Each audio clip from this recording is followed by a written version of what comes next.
Okay, good afternoon, everyone. I'd like to call this meeting to order. Thank you for joining us here at City Hall. City Secretary, would you please call the roll? Mayor Paulette Guajardo. Present. Council members Roland Barrera. Here. Sylvia Campos. Here. Gil Hernandez. Here. Michael Hunter. Here. Jim Klein. Here. Mike Pesley. Everett Roy. Is not here. Dan Suckley. Here. City Manager Peter Zanoni. Present. City Attorney Miles Risley. Here. Mayor and Council, a quorum of the council and the required charter officers are present to conduct the meeting. Thank you, Ms. Huerta. So today we're here to have a briefing update workshop on our water, wastewater, and stormwater rate structures.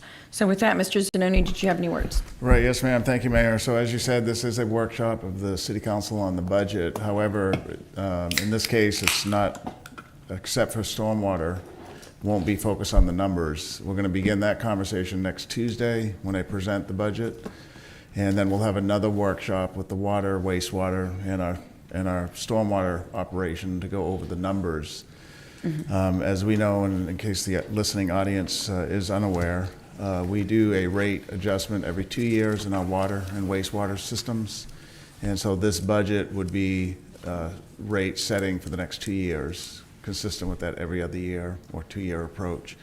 Some of the council members, Councilman Pesley and others, Councilwoman Campos asked, can we at least begin to learn a little bit more about the rate structure, the classification of customers, the utilization rate, and the cost for service recovery model that we used. We heard some residents speak of that yesterday.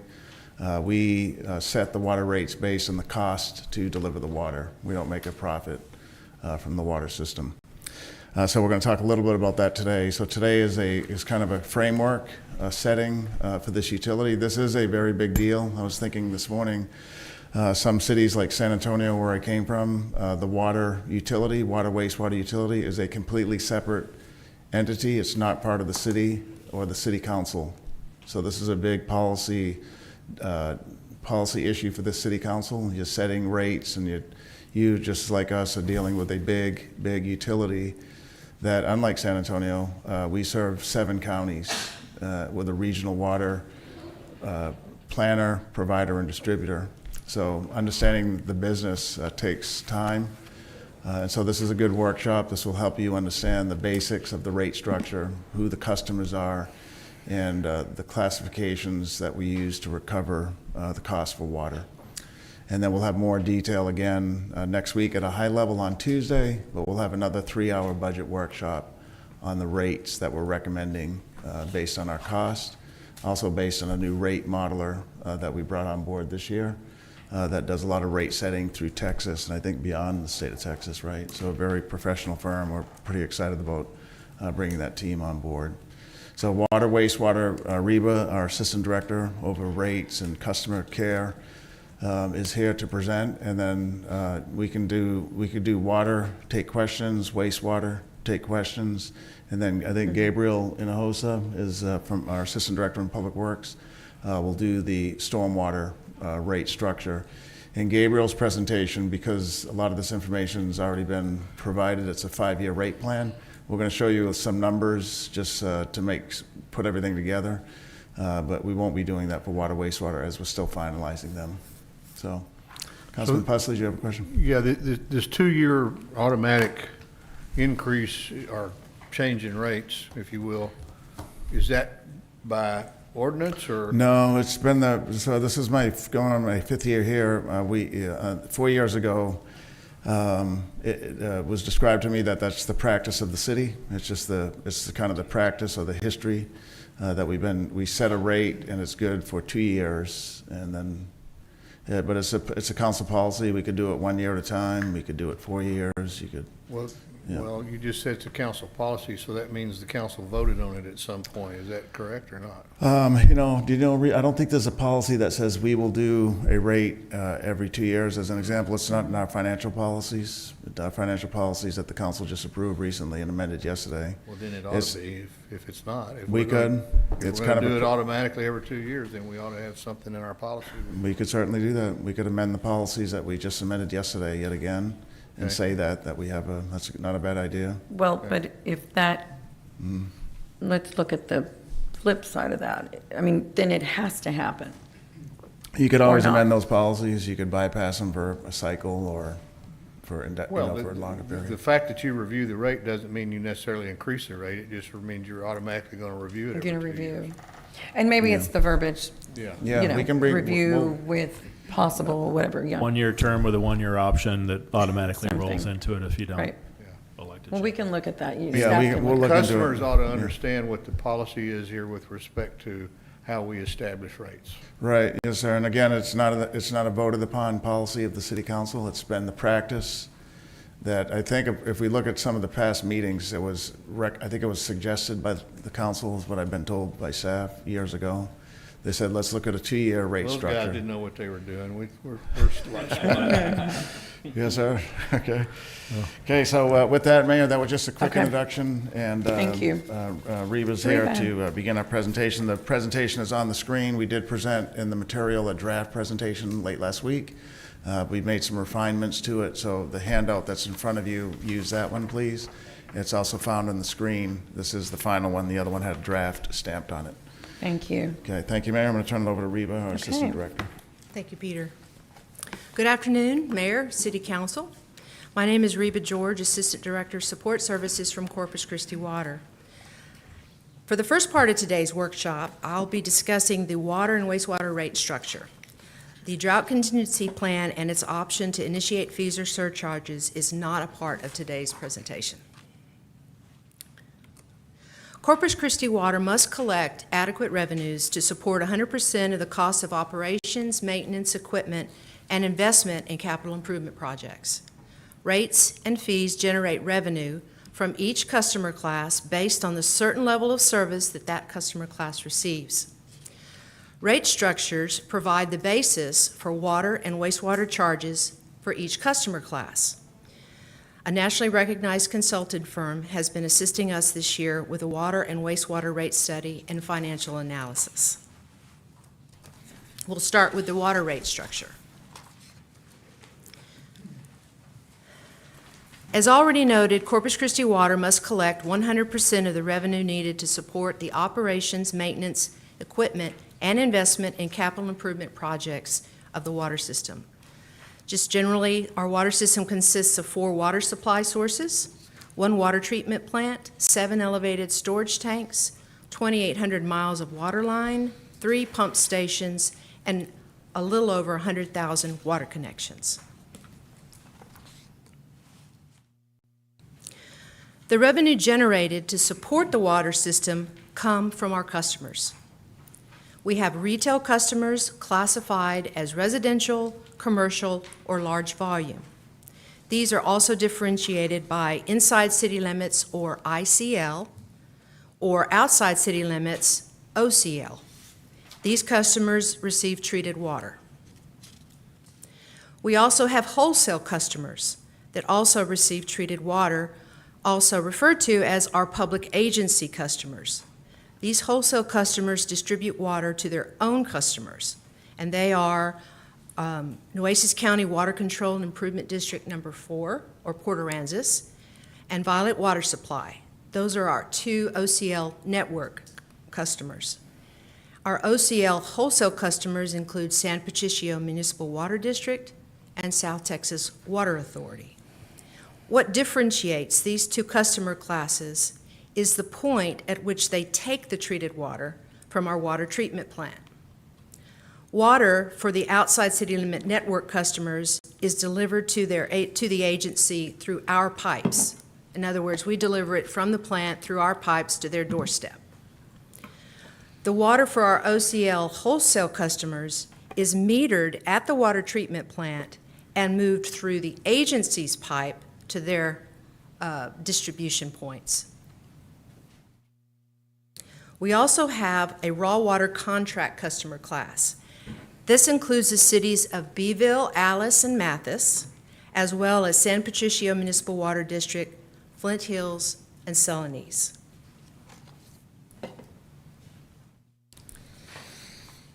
This next slide provides an overview of the number of accounts that we have within each customer class. As a note, individual customers may have more than 1 account. So this is the number of accounts. This is based on a monthly average for fiscal year '22. As you might imagine, some of our number of accounts varies every day because people are closing accounts and setting up new accounts. The next slide provides a snapshot of fiscal year '22 billed usage totals in million gallons. I'm afraid this may have been misinterpreted when it appeared online, so I'm going to try to walk through what this is really providing us. The slide is a snapshot by the amount of billed usage by customer class in million gallons. For example, the residential ICL customer class was billed for 6,064,000,000 gallons of water during fiscal year '22. There's no mention in this slide Yes. of million gallons per day. Oh, Ms. Reba, Sure. turn on your, yeah. Page 6, please. Yes, sir. So this graph represents the breakdown of the customers based on the amount of water they utilize, No, this is based on just the number of accounts. number of accounts, not usage of water. Correct. Just the number of accounts that we bill for Okay. customers in this classification. Okay. And then the next one represents what? How many million gallons So- we've billed each of those customer classes over a year for fiscal year '22. So 'cause that's how much the last. that's how much the customers utilize.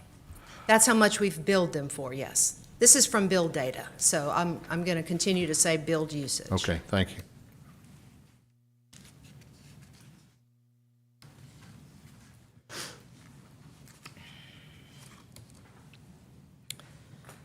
Now we will look at how water charges are structured.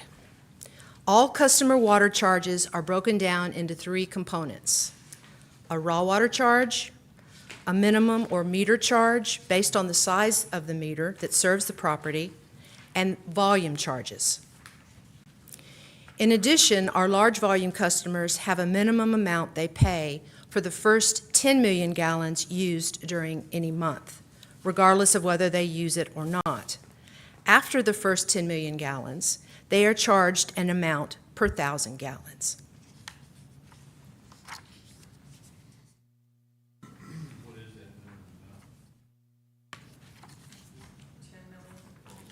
They're charged an amount for the first 10 million gallons, and then they're charged an amount for every 1,000 after that. But it's not noted on your report. It just, you're saying that, because I don't see the 10 million. It's the last bullet. Where? Large volume charge includes the first 10 million gallons. Okay. There it is. Sorry. Read Yeah, it. Reba, can you go over this slide again? Because this thing has, some of the things, one of the words we use is volumetric, recently, when we were getting ready for this meeting. So there's a base fee for the water. Right. That would be that first 2,000 gallons. That's a base fee. Everybody pays it. Everybody has a meter, at least in the residential class. And then there's a volume charge that's variable based on the amount of water one uses. After the first 2,000. Right, after the first 2,000. So this slide here has both. It has the base and some volumetric data. Volume charges per 1,000 gallons is thereafter. So that's just something to point out, that the rate structure has some basic or base fees. Like if you have a meter that's, or a meter size that's 1 inch, there's a fee for that. And then depending on the water you use, you're charged based on the volume. It's known as a volumetric. And you said that the large volume users, the large volume charge includes the first 10 million gallons, and then it's proportional, I guess, beyond that. Right, it's a good point. So it's a kind of a take or pay. So even if they don't use 10 million gallons, they pay for 10 million. So what is that rate up until 10 million gallons? Is it set or does it vary? It's set for, it's part of the rate schedule, so it's set every 2 years. So what is it? what's the number? Yeah. Reba, from last year, it said it was 60 cents per 1,000 gallons for raw water. Was it correct? Because it was 62 the previous year. We're 62 gonna try, cents? so we're not prepared to talk much into rates. So we're not, we're Okay, not I'm prepared. just going based on That's what was fine. We can the repeat it. previous, the Yeah. previous time, we reduced it by 2 cents to Yeah. 60 cents. And then you have a 5-cent surcharge per 1,000 gallons, so I'm assuming it's 65 cents. Is that for the first 10 million? Is it gonna be at that rate? It's 60 cents for the raw water? Or is it a specific rate for the 10 million? It's a specific rate for the 10 million. Is that less than the 60 cents per 1,000 gallons? I don't have that per 1,000 gallons. It's for Okay. 10 million gallons. All right, so if you can give us that information. We're gonna give it to you next Tuesday. Okay, all Yeah, right. today is just to talk about the concepts, but so on this slide, the concept to consider, because we've heard some customers talk about it at the podium, is for a residential customer, the take or pay price is 2,000 gallons. So whether you use 2,000 gallons or not, you get charged for it as a base fee. As a residential As a customer. residential customer. The large volume user, Right. their take or pay, so to speak, is 10 million gallons. They all use 10 million gallons without any question, but if they didn't, they would still get charged that basic base fee of 10 million Right. gallons. Okay. So what I'm trying to determine is how these people come up here and claim that our large volume water users are using 85% of the water we're producing. Well, we'd have to go back to that pie chart, number 7, on slide 7. You're right. First of all, the 85% is incorrect. Well, I know that. Right. But But on this chart here, Reba, we had another chart that kind of, there was only 4 slices or so. But on here, you Well- can show which ones are large volume users. This slide 7 gives you the amount of billed usage based on customer classification. We collect our revenue based on customer classification. So that is what the graph is giving you, is the billed usage by customer class. Right, we understand that, so, Mayor, if I may, or Peter, if I may. Yes, and, okay. Uh, yes. And I guess that's a situation, so Beeville, Mathis, and Alice are included in that raw water contract at 32%. Yes, So the majority of their, Beeville, Mathis, and Alice, the majority of their usage is residential. We don't know that. Well, I know, I'm very intimate with the city of Beeville and Mathis. So, what is it, so so in other words, or let's say we don't know that, but I don't know of any refineries in Beeville, and I don't know of any refineries in Mathis. Maybe not Beeville, but Santa. Well, no, I'm just saying that the 32% covers Beeville, Mathis, and Alice. And we do know that they may, although they might have commercial clients, they probably don't have high-volume water users, such as a Valero or a Flint Hills or something. I believe they do in Mathis. yeah, Okay. and Councilman, let me just add to that for the record, another big raw water customer, in addition to those 3 towns or cities, is San Patricio Municipal Water District. That's in the 32%, and a large number of their customers are industrial. But, so the 32% is not just the 3 cities, it includes Yeah. San Patricio and then Flint Hills and Celanese. Yeah, I agree, but all I'm saying is that it's inclusive Right, of you're the, right. it's encompassing of the 32%. Yes, sir. Okay, that's all. There's those 3 cities and then 3 other big users. But to get to Councilman Pusley's question, if you can kind of, if you took the residential, I mean, you can see on here the large volume, the green slice obviously is large, that's an industrial customer. That's 23%. The OCL wholesale, that's going to be San Pat Water District, which has a lot of industrial customers. And then you'd have to take some of the raw water for also San Pat and Flint Hills and Celanese.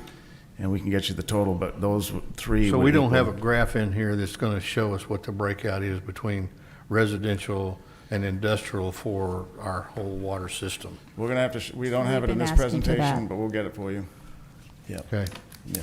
We need to have that. Yeah, we do, just to set, for us and to just set the record straight, because we've heard a lot of different percentages. Well, yeah, people have been coming up here making up numbers, so we need to know what the truth is. Yes, sir. Okay, we'll show that. Go ahead, Reba. thank you.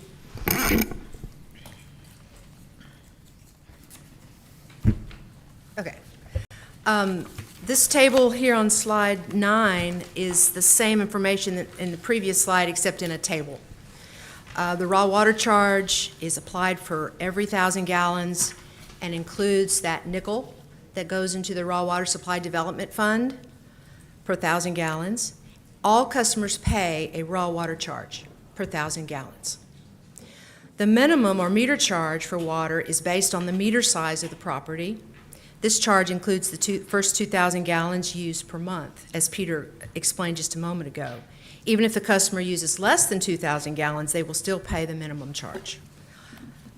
All customers pay a minimum charge, regardless of what kind of customer they are.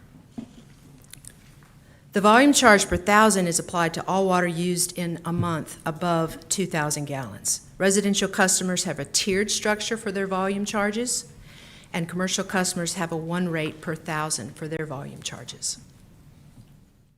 As mentioned in the previous slide, large volume customers are charged a set amount for the first 10 million gallons they use, whether they use it or not, and then a volume charge per 1,000 is applied to the remaining monthly usage.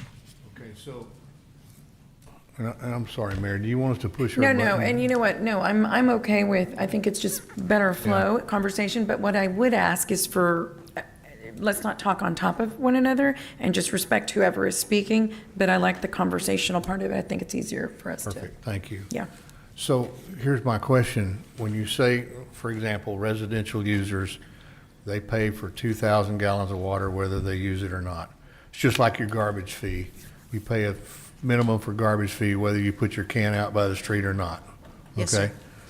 So when we calculate water usage, do we calculate that automatic 2,000 gallons in that calculation or not? It's included in the rate calculation, if that's what you're asking. No. We account for that. I'm not talking rate. I'm talking about gallons per user calculation. Is it reflected in the billed gallons that we have over here on this other table? Okay, go ahead. Is it? Yes, yes. Okay. So my point is, if you're using that number and as a volume that we're totally using per residential customers, that's not correct. Because you're putting the take or pay number in that calculation or in that sum, and it's not the correct sum. If they're not using 2,000 gallons, and but you charge them for 2,000, and you include that in the amount of water. I misspoke, I'm sorry. Okay, If they didn't use it in our billed consumption table, it doesn't show up. It doesn't show up, because we use, in our reports, we have the actual billed consumption, Yeah. whether it's 2, 3, 4, or 0,000. okay. So at some point, you can show what the consumption total was for all residential customers supplied by our system. Yes, sir. On a monthly basis, if you'd like. And the same could be said for industrial Industrial. as well. Yes. Thank you. Okay, And so that, the slide 7, just to be clear for people that have that is the take or pay number, or that's the actual number? That's the actual number. Okay, so we're already showing it on slide 7. This is the actual usage. It's not the assumed 2,000 as an example, take or pay. okay, that was my question. I didn't Right. know whether or not this is take or pay numbers or whether this is actual consumption. This is metered actual usage. Okay, Metered, okay. right, Reba? Yes, sir. Yes, okay. Okay, very but good. what That's you a good don't question. have broken out here is residential versus And we're industrial. gonna get that for you, Councilman. Okay, Yes, sir. very good. But that's a good question on slide 7, just to clarify.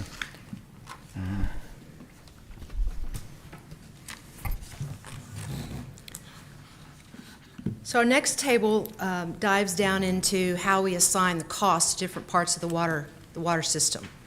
Water rates reflect the cost for each part of the water system and are assigned to the customer class that uses that part of the water system.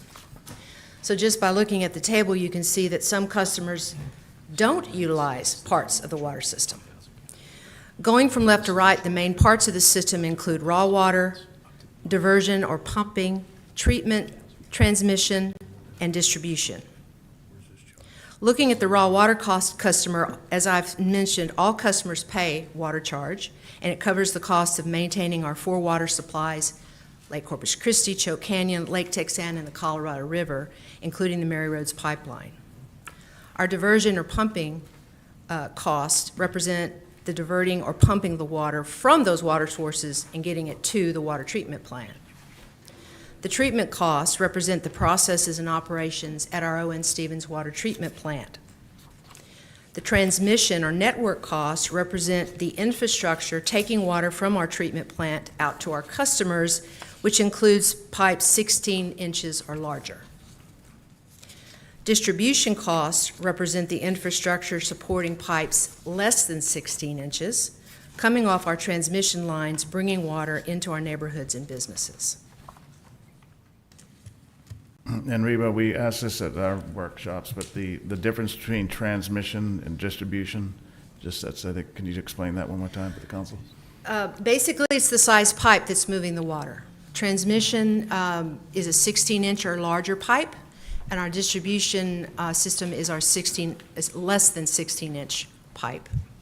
Okay, good, yeah, good. So like the OCL wholesaler, Sampat Water District, we're shipping water through the 16 or larger. There's no smaller pipes involved into that. Well, actually, the OCL wholesale, San Patricio moves their own water from the water treatment plant, so they don't have any transmission or distribution good point. costs. Okay. Right. But Port A does, because we take it in our large pipe out to them at their doorstep. So above each one of these columns you have, above the transmission network, that would be pipe 16 inches or greater? Yes, sir. Right. It's a big distribution pipe, you know. Okay. And so the residential customer pays for that. But you can see the I want last. to write that down in case y'all test us on it next year. Yeah, so. right. Okay. But the last two, like the wholesale customer, that's Sampat Water or South Texas Water Authority, that there's no, the wholesale, OCL wholesale, they have their own pipes, is what you said. Right. But we send the water to both Port A and Violet Water Supply via our pipes. Okay. So that's why they have an X under the transmission column next to their And you said what classification. size pipe is on distribution? 16, less than 16. Less than And 16. those are the ones that are typically found in the subdivision, Councilman, you know, the residential A piping lot of system. 8s and 6s and 4s. Okay. Treatment, does that have a pipe size or is that, No, that's just whatever happens at the Whatever. Owens Stevens Water Treatment Plant. okay. So that pipe size only deals with transmission and distribution? Yes, sir. But you can see on treatment, since you're on that column, the raw water, they don't, obviously they pay for zero treatment because they pump it right out of the Nueces River. Sure. They have a contract with us to do so. So it's just water right out Yeah, of the river. Flint Hills does that, Right. yeah. Okay. And then the pumping again is the system to push the water, move the water along. Move the water to the treatment plant. Everybody pays for it with the exception of those raw water customers that have their own pumps, like Beeville, as an example.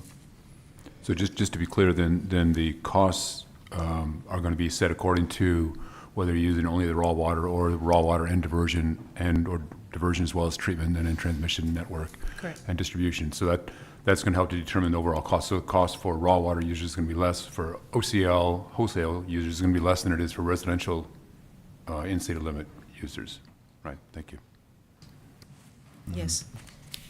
Reba, I want to ask a question on outside the city limits and inside the city limits. A few years back, when we asked that question initially, the difference was that we charged stormwater for inside the city limits and then not for outside the city limits. But we've separated that charge now. But there's still a difference between outside city limits and inside city limits. In the initial charge plus meter, we have, I believe it's 12 something for inside the city limits and 19 something for outside the city limits. But then the cost per thousand is less for outside the city limits than it is for inside the city limits once you get past that initial 2,000 gallons. So why, since we separated stormwater, why is that different now? The difference at this point with our current rates is that we actually did raise the outside city limit rate more than we did the inside city limit rate to try to get to more of an equal basis for that because stormwater had been removed. And our part of our plan going forward is to complete that task, is make sure that stormwater is not reflected in the inside or outside city limit volumetric charges. As I recall, the water department kept the initial debt from stormwater. when we had Yeah, we that. still So I have think it. that was some of the reason why we kept the rates a little bit differently. When is it projected to where that's going to be paid off and the rates are the same?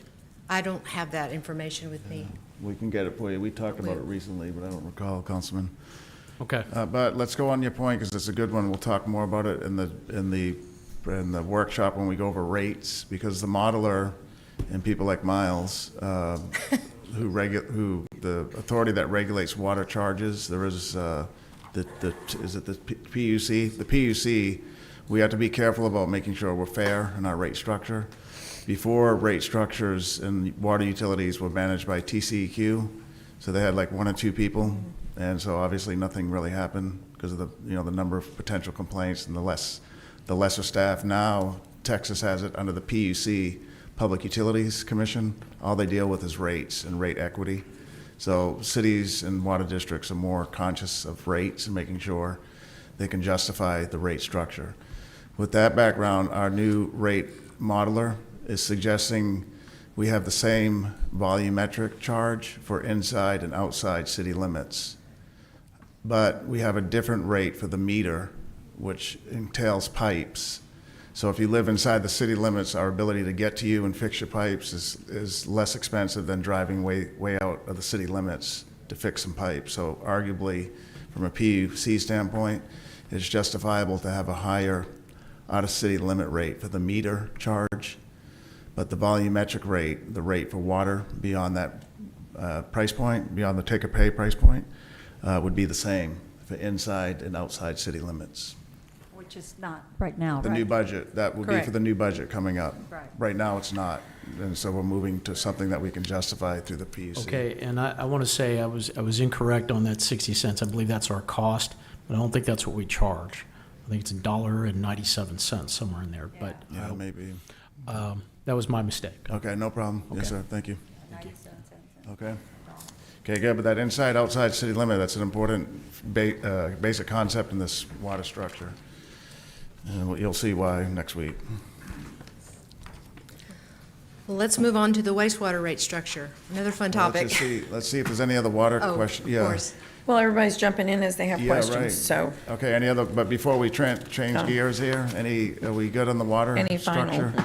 Just to see if there's, yes, sir? Just a quick follow-up. Yeah. You mentioned that PUC determines the rates are equitable.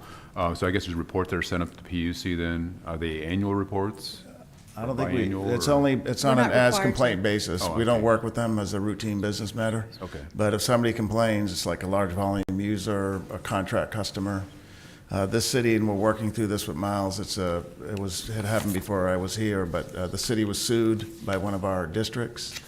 And we're still following elements of that lawsuit. While dated, I think we can stop doing some of the things because it takes a lot of staff time and it's inequitable to other customers. And just without getting in all the detail, but we can be sued by a water customer. Usually it's a big customer, like a district. And so when we set the rate, we're mindful of it, and our rate modeler is especially mindful of it because he works through all of Texas and beyond Texas, right? Yeah. Right. Yes, sir. Thank you. So, just one quick follow-up on the graph on page 7. The raw water contract, the 32%, can and probably, it does, according to what you said, include what we call large volume or industrial users. No, the large volume ICL customer class and the large volume OCL customer class, that represents what I believe sometimes we call industry, Citgo. Yeah, he was Councilman's just asking about raw water, just the gray square. Yeah, so Flint Hills draws directly out of the river. So that's raw, that's as raw as you get. One of their sources is raw, but they also take treated. Okay, but are they in this raw water? Yes, that percentage? part that they just draw for raw Okay, is so included in that's that. my question. That raw water number has to include industrial users or Through industrial- San Pat Water District, yes. The answer is through San Patricia Water District, yes. And through Flint Hills. And Flint Hills, yes, sir. Let me see if that was in there too. Flint Hills, Celanese, and San Patricio Municipal Water District, in addition Yeah. to Beeville, Allison, Mathis. Okay. They're part of raw water. Right. Okay, I wanted to ask one more question with specific to that 10 million gallons. According to our water rate sheet, for the first 10 million gallons of outside the city limits for treated water is $40,382. So if you calculate that out, I guess, seems like it's 4 cents.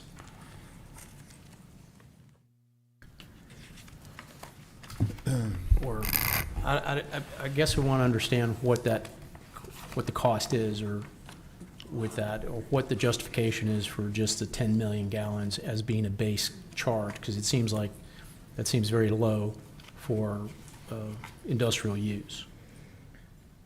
Agree,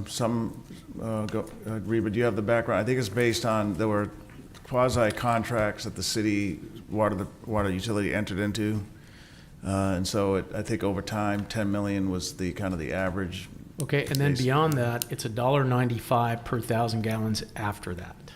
The current rate, yes, sir. Right, so everything after the 10 million is $1.95. In our Right. current structure, yes. Okay. It's probably something, when you mentioned that, What was that, Claire? when you mentioned that the 10 million was absolutely used, right? Yeah, in the They past. absolutely go That's their over take or pay that. number. Yeah. Right, but is that 10 million a little antiquated for No. today's time? Every If it's lo- always been. Yeah, every large volume user is using 10 million and more. Well, right, but that's my point. Yeah. Is how much more? So what's the real threshold? Is that, maybe it is 10 million. And that's not, I mean, that's something for us to think about. Is that threshold, is that up to date? Is that updated, so to speak? Anyhow, Okay, I guess along with Michael that. Hunter said it should be yeah. 100 million. And maybe. No, along- maybe it should be yeah. 15 million Okay, that's a good is, question. Okay, so the problem What I'm is that saying. we I have don't is know what that it should even though they're large volume, and they're we roughly charge them $4 per 1,000 gallons on the initial 10 million, and then it drops down to $1.95 per 1,000 gallons, and this is outside the city limits. When our rates for residential members are somewhere in the $5 to $5.86 range, depending on how much water they use per 1,000 gallons, not counting the initial meter charge. So, we're kind of said, well, why are we at a higher rate than the large water users? So I think that has to be kind of Yeah. explained. Yeah, and Councilman, thank you. You're kind of getting into our material for next week, but that's something we're going to be recommending is really an adjustment to make that more equitable. And that's coming from our rate modeler. Okay. So this is an important concept because there's going to be a lot of dialogue. We know we support industry. They're a big part of this economy. It's apparent to us and our rate modeler especially that the rates were somewhat inequitable when it comes to large volume users. Even if you add in the 25-cent drought exemption surcharge, it's still less. And we suspected that would come up today. That's kind of a separate conversation altogether. That was a voluntary assessment, so there's no. Look, we made the deal. Right, there's no. It's in existence. It's irrespective, it's not related to the rate. That's already done, okay? It's not related to the separate rate from the rate, structure. but even if you add it in, even if you count it as part of the rate, it's Right. still less Exactly. than the residential rate. You're correct. Yes, sir. Okay, thank you.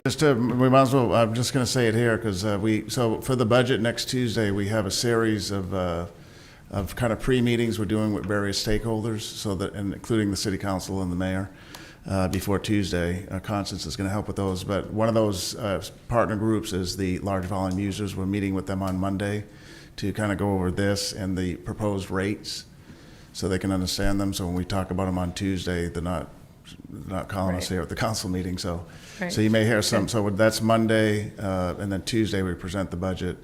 We're meeting with other stakeholder groups as well. As an example, we met with some of the sustainability-minded stakeholders. I met with them Monday. I think it was Monday I did. And there's a series of groups, about 12 or so. That's one of them is the large volume users. We'll be meeting with them Monday to go over the rate structure. we should look at that threshold, Peter. What's that, ma'am? We should look at that 10 million threshold. Yeah, we're going to look at the 10 million, and we're also, you'll see in the rate, what Councilman Hernandez was alluding to, which is that we're kind of extremely off equity and equitable rate that we can justify when it comes to some of the customer classes. And Peter, Right. go ahead, well. Go ahead. And Peter, did you just say that you're also meeting with the sustainability environmental groups, or? I met with a few of them, Councilwoman, on Monday. Yes, ma'am. To talk about some of the thought that we have and what Yes, we're going to recommend. That would help.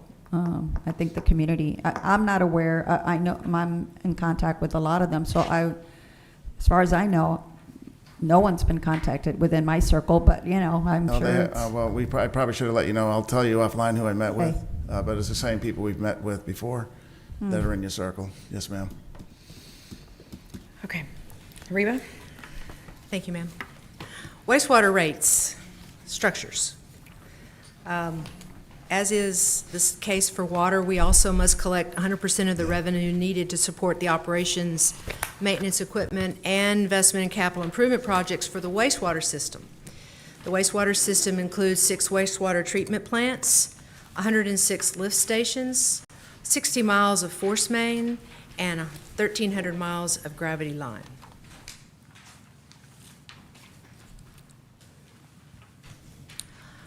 An overview of the number of accounts we have in our wastewater customer classes: residential ICL or inside city limit, residential outside city limit, multifamily inside city limit, commercial inside city limit, and commercial outside city limit.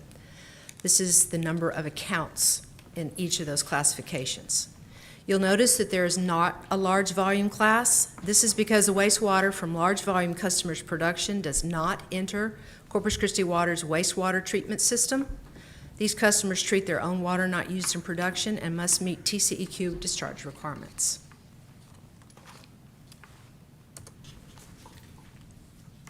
Turning to the charges for wastewater, there are 2 components: the minimum, which includes the first 2,000 gallons, and a volume charge applied to each 1,000 gallons over the first 2,000 gallons. Residential wastewater customers' volume charges are based on a winter quarter average. This method is the most commonly implemented because we do not have meters to measure wastewater. Under this method, the residential customer's monthly wastewater charges are determined by calculating the average of the customer's metered water consumption during the winter months, when outdoor watering and usage is at a minimum. The winter quarter average is an attempt to quantify the amount of water discharged into the wastewater system and treated, which is typically less than the monthly metered consumption. The customers then bill the same wastewater charges until a new average is calculated the following winter period. Commercial wastewater customers' volume charges are based on actual usage, not a winter quarter average. Yeah, and then Reba, let's just back up one more step, and I don't want to, don't be offended if this is too elementary, but in the wastewater, we don't have meters like we do in water. So it's typical, consistent with what everybody else does in the country, is the charge for wastewater is based on your water usage. So the more water you use, say as a residential customer, based on your winter quarter average, the higher the wastewater fee would be, and vice versa. The lesser water, the lesser charge. So when we talk about the first 2,000 gallons, that's the first 2,000 gallons of water used, and then every 1,000 gallons thereafter, based on the winter quarter average, your fee is set for the wastewater. What would cause that wastewater charge to change mid-year? The calculation is updated for your winter quarter average and applied in June. So you might see your wastewater charges change in June, but the rate hasn't changed. It's just changed how much you're being charged based on your usage that last winter. Right, because I saw for 2023 now, I saw a consistent wastewater charge for the first 5 months, and then in June, I guess it is in June, it jumped by more than $20. We need a couple months to do all of our testing in our billing system to make sure that all the charges are applied right and the winter quarter average calculation is done correctly. So we have that couple months after the last period of the winter quarter average to do our testing, and then we apply it to the usage after June 1st. So should I assume then that since there was a sharp spike in June of 2023, that the winter quarter average for Went up. last winter, 22-23, was higher than what it was in 21-22? Yes, sir. Right. Yeah, Thank that you. would be the only reason why it would change, because the rate stays the same based on the 2-year principle. Okay, but may I make a point that, we had, like, for example, a freeze in December, and so we did have some, broken pipes, and we also had individuals running their water. I know you weren't supposed to, but, to prevent it from breaking. And so what happened, I know to some of my constituents, is they did call about their wastewater fee going up because they did experience that.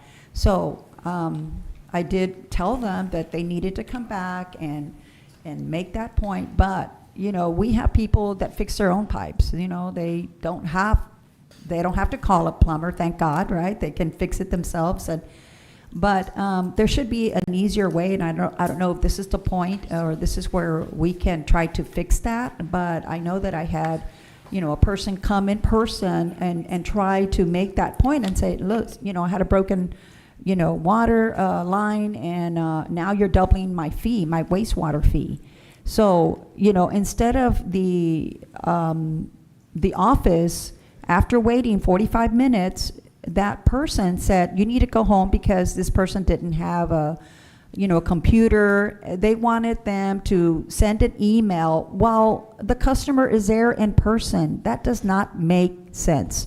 So if the customer is going here and making the complaint, and you can see that the water usage is up, because they even called that person and said, hey, I think you may have a broken water pipe because, it's really high.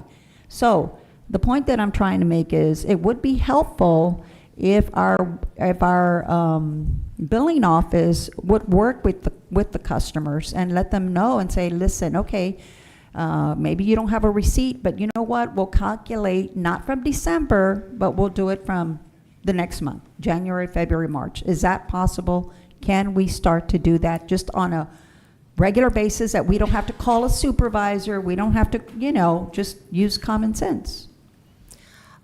We actually have a process because of the freeze to be able to look at those days and confirm that, and we don't require a receipt. But it does take a process because it requires a manual entry in the billing system. So it can't happen overnight or even in a minute.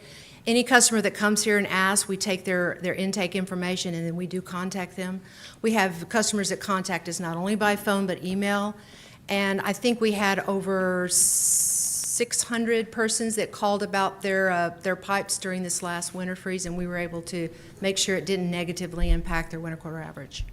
Yeah, Councilwoman, just another shorter answer is we do, just what you described, we do that. That's part of our business process. We're not sure about this one account you're referencing, but just so we're clear. And if you'll call me, I'll be glad to look at Well, that. and that's what it finally ended up happening, because that person went home. I tried to help, but and so finally I had to just make a call, not to Mr. Murphy, but Corey. And he was able to come through, for this customer. But I'm just saying that that's what it took. For the past 2 winters, we had an extreme weather event that caused freezes. So this year wasn't as widespread. There was no power loss as well. So the severity of any pipe breaking was limited. 2 years ago or 3 years ago, Winter Storm Uri, it was no power, significant number of customers. Across the board, we adjusted everybody's winter quarter average, went back to the year before and just used that because there was so much water lost by so many customers. We don't take a prior month or try to figure out days. That year, we said, you know what? This year's winter quarter average will be last year's because it's more reliable. This year, because there was a limited number of customers, we talked about it at the council at Councilman Pusley's request. We said, please call us. We'll adjust your winter quarter average if you had a water break situation. I think you probably went back to the last year's 1 month or something like that. So we have it as a business process, and our apologies for that one customer, but we'll. Okay. Yeah. I appreciate that. Thank you, And Councilman. really, this customer even admitted that they paid for those extra months that, he had the water leak and didn't even try to get the money back, but he was stunned when his wastewater doubled, so. Thank you. Thank you for just clarifying again that it should not be that way. Right, it is not that way. Okay. Yes, ma'am. So on questions that I would get on this is that your wastewater is somewhat more, I wouldn't say significantly, but a large percentage higher than your actual water bill, or the water portion of your bill. So probably need to explain in detail the breakdown as to why it's more than what you pay for in water. When it's actually, if you're using winter quarter averaging, actually less of that water is going through your wastewater system, but you're being charged more for it. So if there can be explanation as to why that is, and I would imagine probably our EPA consent agreement has a large reason for that, but just kind of break it down. Okay, thank you. Thank you, sir. Go ahead, Reba. I'm sorry, Mayor. I was waiting my turn. You were. I Go didn't ahead. talk over anyone. Now I forgot what I was going to ask. So the winter quarter averaging, which I've always had a burr under my saddle about. The next two slides are for you, Okay. especially. All right. Well, let me pose my question, and then, so what you're doing with the winter quarter averaging, the only break you're giving in that calculation is for people who are doing lots of lawn watering and that sort of thing. And so the basis there is, in the wintertime, you're not going to be using as much outside water. But if you're a family of 6 people, you've got mom and dad and 4 kids, that may not be true. And I've always said that winter averaging system punishes people like that. I mean, if you've got a small yard, but you've got a house full of kids, you're going to probably use the same amount of water during the winter as you do, or almost the same as you do during the summer, especially if your house doesn't have a swimming pool. Wouldn't it also punish apartment dwellers? That's going to be my second part of my question, Councilman, is how are apartment dwellers are apartment complexes calculated as individual residences, or is that a large volume water user? A lot of our multifamily or apartment complexes are built on 1 meter. So that would be almost like a large volume user. They're treated as commercial The customers. commercial customers, so it's based on monthly usage. There's no averaging. So there's no Well, punishing. Yeah, it's based on monthly. Okay, so they're not susceptible to the winter quarter No, averaging? no, because they're a commercial account. So Well, those- then that even punishes residential users even more. When we switch, in the 4 years, we've gone back between monthly for the residential to the quarter averaging. And Reba, remind us of the difference. We talked about it before. It's the burden was shifted to one group over the next using the 2 systems. So can you? I don't Well, want to get it wrong. So Reba probably. It starts off great in October, and then when the summer hits, people are calling and complaining because they're having to pay wastewater on all their water they're putting on their grass. But when we shifted Reba to the monthly to the winter quarter averaging, the financial assessment was more on one class versus another. Well, the revenue stability is definitely not there if we don't use winter quarter averaging, because our minimum, because there's a same amount brought in every month for our residential customer, which is our largest customer base in wastewater. I'm sorry, I guess I don't understand the question. Are you Okay, suggesting maybe that their wastewater charges should be based on actual usage? Yeah, I just want, to conclude the conversation that we're having with Councilman Pusley, so the burden was shifted really from large residential home dwelling units.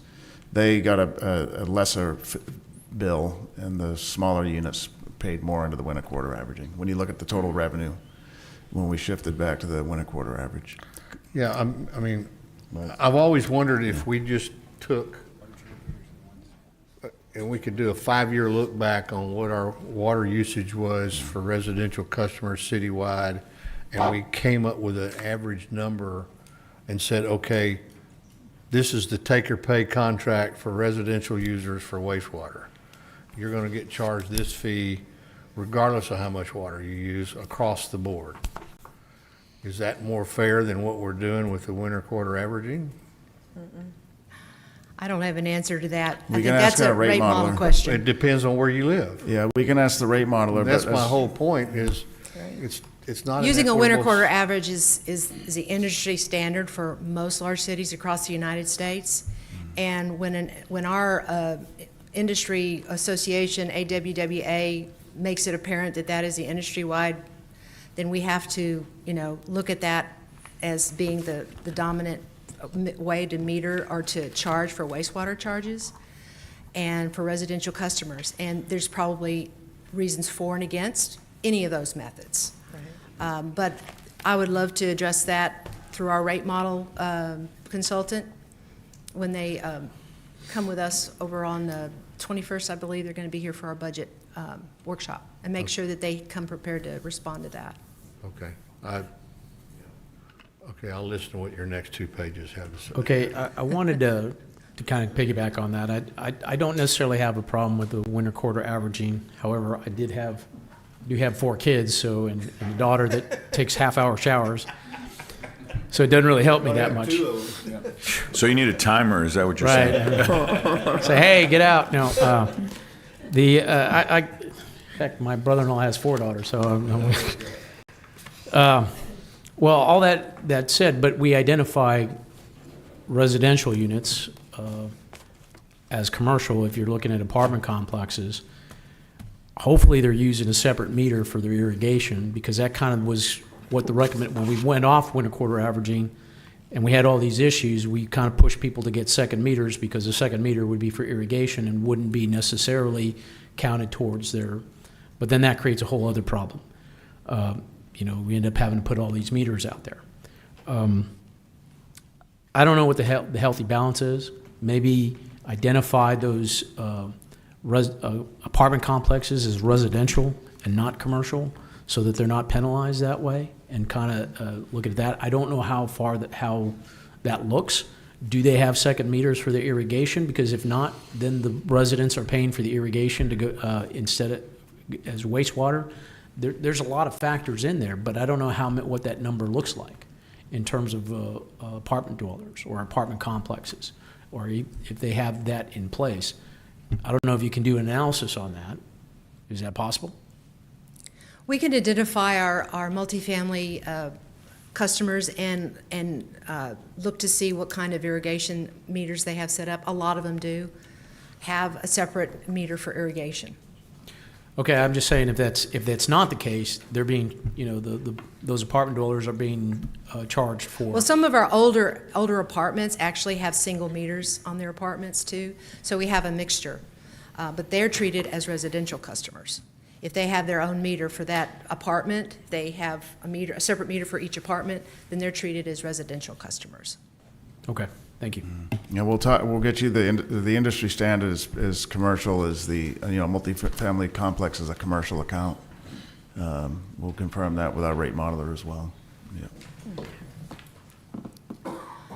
So a quick how-to on calculating your winter quarter average. We introduced this actually at the town hall, Mrs. Compos's town hall, and I had a number of residents actually take a picture of this so they could go home and figure it out themselves. So the calculation for winter quarter average takes place during the winter months, which in our billing system are 3 consecutive billing cycles after December 1st. So if you looked at the back of your bill for those 3 consecutive bills, you would see the amount of billed usage, which we round to the nearest 1,000. If you didn't know that, we base your water charges on the nearest 1,000 gallons. So for example, the top of this slide, if you use 3,100 gallons in December, we would round that down to 3, representing 3,000, and apply that rate to that 3. So over the course of these 3 months in this example, the total billed consumption is 16. In order to calculate the winter average, we convert that back to 1,000 gallons into gallons, excuse me. So we multiply that by 1,000, and to get 16,000, we then divide that by the number of days in those 3 billing cycles that we charged you for water, which in this case was 92. That gives us an average daily amount consumed, which we then multiply by 30, representing the month, and that is your winter quarter average. Could So- I ask, on your 7,600, you said you round to the nearest thousand, well, that would be 8. Do you, No, if, we round down to the round nearest down thousand. to the nearest thousand? Sorry, So misunderstood you're you, thank getting a you. break. And then those 600 gallons, of course, are not lost. They go into the next month. Good job. So 5,200. That is the winter quarter average in this example. Now, then going to the next slide, in step 5, we take that amount and we take the first 2,000 gallons and apply that minimum charge for wastewater. This is, again, just residential. And then the remaining gallons, we divide by 1,000 so that we can get back to that 1,000-gallon factor, and we apply the volume charge to the remaining gallons in 1,000 gallons. And we would add that up, and that would be your monthly rate for 12 months or until a winter quarter average was calculated the next year.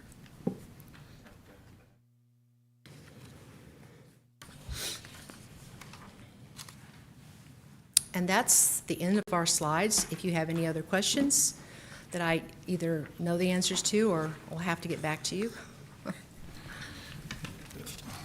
If I can, Mayor, so Councilman Hernandez brings up a good question, or a good point, which is the cost for wastewater is more than water.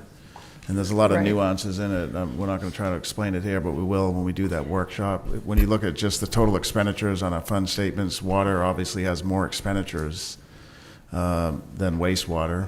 However, there's less revenue or less customers coming into the wastewater system. The large volume users that help pay into the water system don't participate in the wastewater. They have their own systems. So I think just a quick snapshot is there's less revenue, less remaining customers, and so when you divide the cost, the customers that remain pay more than in the water side. But we'll explain it because that's a good point. People see Yeah. it on their bill. They're like, why is my wastewater rate so high? But it's a factor of, that's why the industrial customer, the large volume users, help us all, because it helps to distribute the cost for the water system. You can see it on the wastewater side where they don't need our wastewater system. They don't pay into it, and so everybody else then pays for the system. It seems But though we'll to go be over that more. pretty extraordinary to have a wastewater charge that's 4 times the It's- freshwater charge. No, it's not extraordinary, Councilman. It's pretty consistent, yeah. In some cases, the wastewater, like take up in San Antonio, the water production is simple. You pump water, it was anyway, it's getting more complex, but you just pump water out of the Edwards Aquifer and distribute it. That's very low cost. The wastewater system is very complex. You have pumping stations, you have to treat the water, you have to remove the solids, so it's generally a more costly system. The freshwater is treated as well. What's that? The freshwater is treated as well. Well, the ones that, more than about 50% in San Antonio is pumped directly from the aquifer, has no treatment process. But here in Corpus Christi, the freshwater's all been Oh, right, treated. we're Treated out 100% the river. treated, yeah, yeah. What I was asking for specifically was identify the cost and breakdown as to how, what that is specifically. Operational cost, debt, capital improvements, whatever that looks like. We Right. have a good understanding for council as to what that is.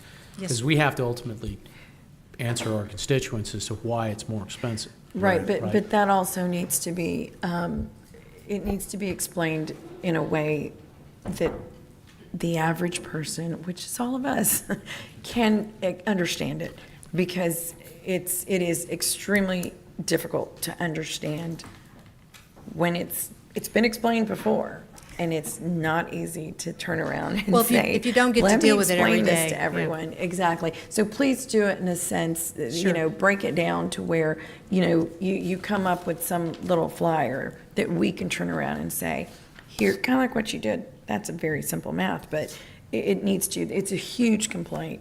My own bill, I didn't understand because it was exactly what we're talking about. And so that would be very helpful. Wouldn't a scope of work accomplish all that? I assume that you folks maybe have done that, breaking down the cost of producing the fresh water and taking care of the wastewater as well. But I haven't seen that. I don't know if it's available or not. study of the cost of service. Well, that was part of what our rate modeler's been helping with. So that'd be that great. information will be available. Okay, thank you. And what Peter brings up, that there is, this many people that are using the system, right? This many that are not, Yeah. but they're still included in part. I mean, it's Yeah, complicated. So right. all of that's very interesting. Right, it's not, right, it's pretty, but we'll work with our rate, we have a real Sure. good rate model, and we're real pleased with this new company that we brought on board. Good. And we'll be able to explain that. Thank you. Yep. So, Peter, I'm sorry, were you through, Mayor? Yes. Okay. What do you think, do you have the information currently on our total number of pipes serving water? And we've discussed this before about the age of those pipes, and many of them, they're hundreds of years old. Where are we at with respect to what's needs to be replaced and what we have replaced, I guess? Yeah, Wes, let's have Wes Nebbian, our Assistant Director over Director of Maintenance of the system. And he's made tremendous improvement with his crews and our contract crews. But Wes, can you answer that? I sure can. Wesley Nebgen, Director of Water Systems Infrastructure. So it's we've replaced on average between 40 and 70,000 linear feet of pipe a year. We've actually increased year over year for the last 5 years. This effort has actually yielded a marked decrease in the number of main breaks that we've seen over that same period. So we are seeing vast improvements on that. Now, that being said, we still have a long way to go. This is not, we have what we consider the oldest pipe in the system, which is 40 miles of it. Some of it's in decent shape still, but a lot of it's not. We're doing 70,000 feet a year is about 8 miles, 9 miles a year. So we still have a couple of years to go to get through that pipe, through that first iteration of pipe we're replacing. And Wes, is that for water and wastewater? Or That's just water. just water? Can you break it down by percentage? Like what percent of our pipes in the water system are in decent shape? Yeah, I just want to know round numbers. Where are we at? Yeah. Are we? About 80% of our pipes are in good shape. 80% are in Yes. good shape. And 80% of the pipe, the ones that are in bad shape, or the repeat offenders, as we like to call them, they're the ones that break over and over again. Now, that will change over time as those other pipes age more and more. Eventually, if they don't get replaced, they'll be in the same condition some of these older pipes And are. this now. would represent the pipes in the distribution system. Yes. Including the not- large. Including transmission mains. Oh, including transmission Yes. mains, okay. Yes. So what about the pipes that go from the meter to the residential home? Those get replaced when the water line gets replaced. So if the water line is being replaced as part of a CIP project, in-house replacement project, however it is, we make sure we take and install new service lines. Yeah. Just up to our meter, though, not the entire. I think Councilman's question was the meter to the home. Yeah, meter to Beyond the- the cities, we don't replace those. We don't replace that. Okay. Yeah. Because I used to have a rent house a long time ago. I don't have it anymore, but in the process of fixing it up, and this house was built in the late 50s, wood frame house on piers. And the water bill was just outrageous there. So it's a narrow lot, but a deep lot. So we dug up the water line and replaced it. And when they built those homes, they put galvanized pipe in from meter to the house. And it literally crumbled into pieces when I took it out. So I can imagine we've got those all over the city. From the meter to the home? Yeah. Yes, we do. But those are normally, you're able to see that with our AMI system, the constant. So you could let the residential owner know he's got a problem? Yes. Okay. Yeah, and then Wes, can you talk about the wastewater lines, similar, just in percentages, how, what's the? Right. The wastewater lines, we're in the process of televising. They're a little bit easier to develop protocols to replace simply because you can inspect them with our camera systems. So we're in the process right now of a 5-year consent decree protocol where we have to inspect what they call, what they're deeming as our most critical areas. And right now, we're seeing about 60% of that is needing to be pipe burst. And it equates to us replacing 12 miles a year is what we need to be replacing. So only 40% is in decent shape then, compared to your 80%? Of these critical areas. That's- We have not got to the non-critical areas yet, but those are the newer areas, so we don't foresee those being as big of a problem. Okay, all right. And before we leave the water discussion, I wanted to, and Peter, you and I talked about this once before.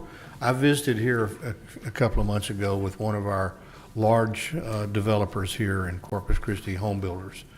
And I posed this question. I said, would there be a lot of pushback if the city were to, and maybe we give some sort of credit, if you will, to fees or whatever that we charge on a per home basis that's built for putting in hot water circulating systems on each home? Because if you think about it, how much water do you think gets wasted in this city a year with people turning the hot water faucet on and waiting for it to get hot? And so with the hot water circulating system, and they're not that expensive, they're a couple of $100 more than a regular hot water heater. It circulates the water in the pipe 24 hours a day, 7 days a week. So when you turn the faucet on, it's instant hot water. And he said that would be very, very easy to do, and he said I don't see that as a problem. You're saving water though, but you're burning gas or electricity, right, to keep it, because you're heating that water. That hot water 24 heater's hours a day. running anyway. Yeah. 'Cause I have one of those in my house, and we got to the point where we were turning it off because the gas was running constantly. So I don't know. It's something we can look into. We I don't haven't- have a problem finding natural gas. It's water. Yeah. Yes, sir. So, And Councilman Pusley, Councilman Pusley, we're also working on the answer to your question from our one-on-one meeting, which was the pressure plane in the Cal Allen area. We have the answer, we just got to put it together. It's a known issue that's in our system, and so we'll get you that answer as well. Yeah, I appreciate that. Yeah. It's counterintuitive that, you know, my house is probably 2 miles from our water treatment plant, and I have worse water pressure than Michael does over at where he lives on the south side. And so we have to fix that. It's been a problem for 25 years. No, don't do that. We like her. here, Wes, so, you know, along the lines with Councilman Pusley, you said 80% of our distribution and transmission lines are, but the 20% is the ones that we have the challenge. I guess yesterday during public comment, a rather boisterous person requested the resignation of 2 of our public officials here. And, you know, because it said basically, you know, I guess some ungodly figure into the trillions of water that was wasted as a result of the leaks. So obviously every public agency or any agency or any organization is going to have some level of leaks. How do we determine where we're at on the bar with regard to efficiency? If 20% could be a good number, 20% could be horrible. Right, and that comes down to, I think, one of the discussions we've had is of course, the water loss audit, what everyone calls, which is really unaccounted for water. What we do though is there are other technologies out. Unaccounted for water. Can you elaborate on that? But don't lose your train of thought. No. So there are other technologies we have tried to utilize to find leaks, to do everything from leak detection, new AI leak detection, to satellite imagery. They're all met with limited success at best. So there are those mechanisms we can use, but the return is not really there.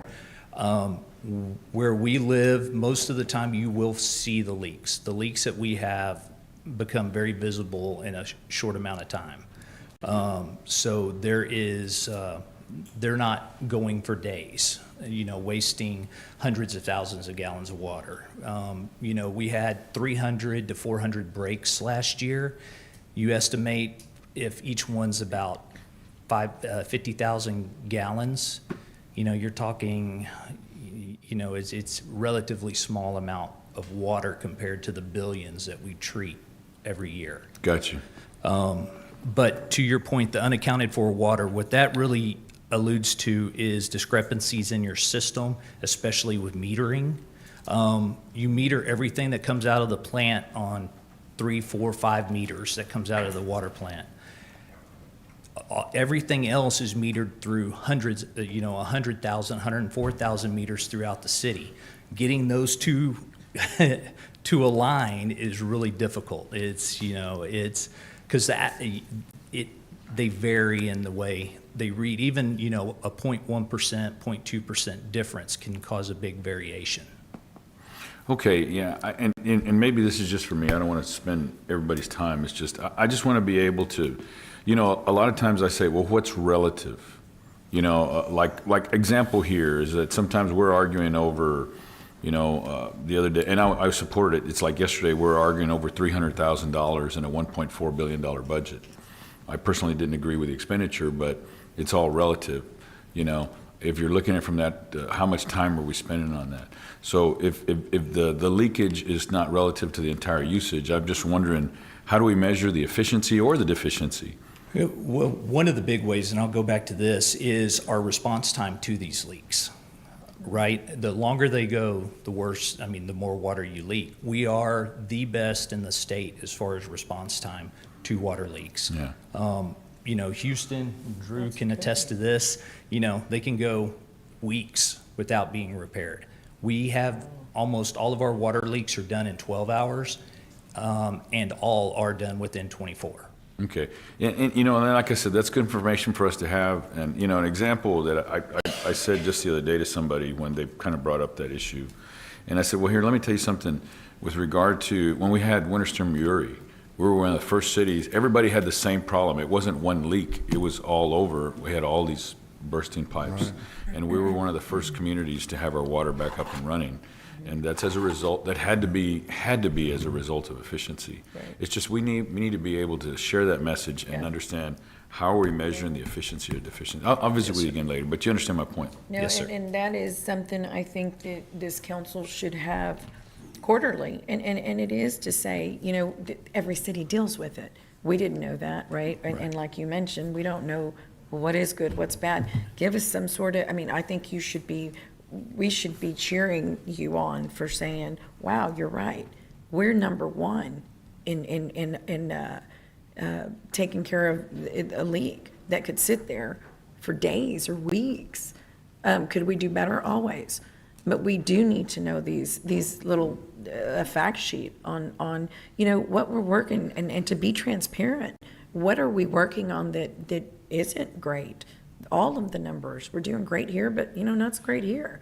And let's measure that somehow so that we are better equipped to say, yes, we have leaks like every other city. However, we're working towards that with ABC. So that's great. Good point, Councilman.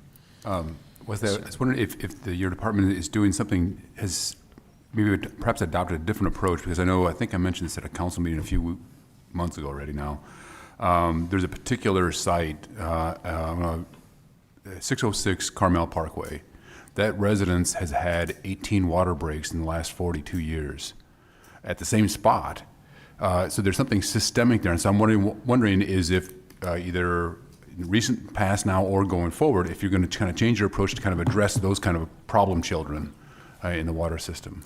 That particular one I did look into, sir. So, and many of the leaks that occurred at that residence, first, we didn't find that many in our system. We found 6, I think, 6 or 7, but the majority were on the private side. They were leaks that occurred on the private side, or they were leaks that occurred at the meter. So it was a washer or something like that that had just gone bad. It wasn't an actual pipe break. So is that a homeowner's property? Yes. I see. Yes, sir. So, but that's the way we prioritize our pipe replacement is based right now on those that have the most failures. So we have a very good system of keeping track of our assets, our asset management program using Maximo. So I can go through and we actually have a prioritization map put together that shows the high priority pipes and the number of breaks they've had. So right now, we concentrate on, what we're concentrating on are all the pipes in the city that have had 6 or more breaks in the last 5 years. So that's our priority list right now. When we get through that list, we'll go to the 5 and then the 4 and so on. And, you know, there's a whole school of thought on condition assessment and prioritization after you get through those initial, you know, repeat offenders. Right. Okay, thank you. Yes, sir. I wanted to address 2 things there. On the drought, on the water conservation plan, it states that we lose almost 7.5% on our water per year, right? Which I think is where that calculation came from that Ms. Caballero brought to us. You know, when I asked about that when it first came out, a lot of it was described as being part of a calculation on missing water, right? It's not necessarily that it's all missing, but it's just your meters don't add up, right? It doesn't. We don't meter our fire hydrants, so anytime they do any testing on them or release water from there, that's lost water that's also included. It's not just breaks, right? That is correct. So I think, you know, the idea is here to try and reduce that percentage because we publish that number. So it's easy to go and look at it, calculate based on how much water we produce. 7% of 10 million gallons a day, 100 million gallons a day is a significant number. Okay, so we have to live with that. We got to figure out where that water is. You know, we talked about the satellite imaging that didn't seem to work that well. But I think that needs to be addressed. The second thing I want to ask is that a lot of our rates, and this was discussed in the last workshop from last year, are based on our capital improvements that we're doing, both in water and wastewater. But we've never reached those aspirations of that capital improvement plan. For the most part, we've hit about 50% of that in previous years. I think this year is going to be a banner year of about 2/3. But we're basing our rates on some of that capital improvement. Am I correct? Right? It's based on, the rates are based on the capital improvement program. Right. Yes. So I think we have to have a more accurate, realistic number on our capital improvement plan, so we're not planning for a project that doesn't get done within that year, right? And then base our rates on achieving that capital improvement. All right, so I want to make sure that that is as realistic as possible to achieve the full 100% of that. It might not be able to get to it, maybe have some contingency to go above it.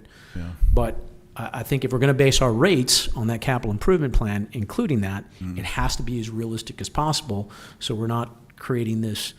Right. Yeah, we agree, Councilman. This department I think we did 3 capital budget meetings for that reason, to make sure we're as precise as we can be in what we say in that capital improvement plan. And as you mentioned, this year we did a much better job than prior years, where we were executing probably more than now 2/3 of what we said we would do. And just we'll talk about it when we talk about the budget, but last year was a 5-year plan, more or less. We know we have a 10-year plan, but the 5-year plan that was developed is the same plan this year, meaning some things got done, but we're moving into year 2 and 3 and 4.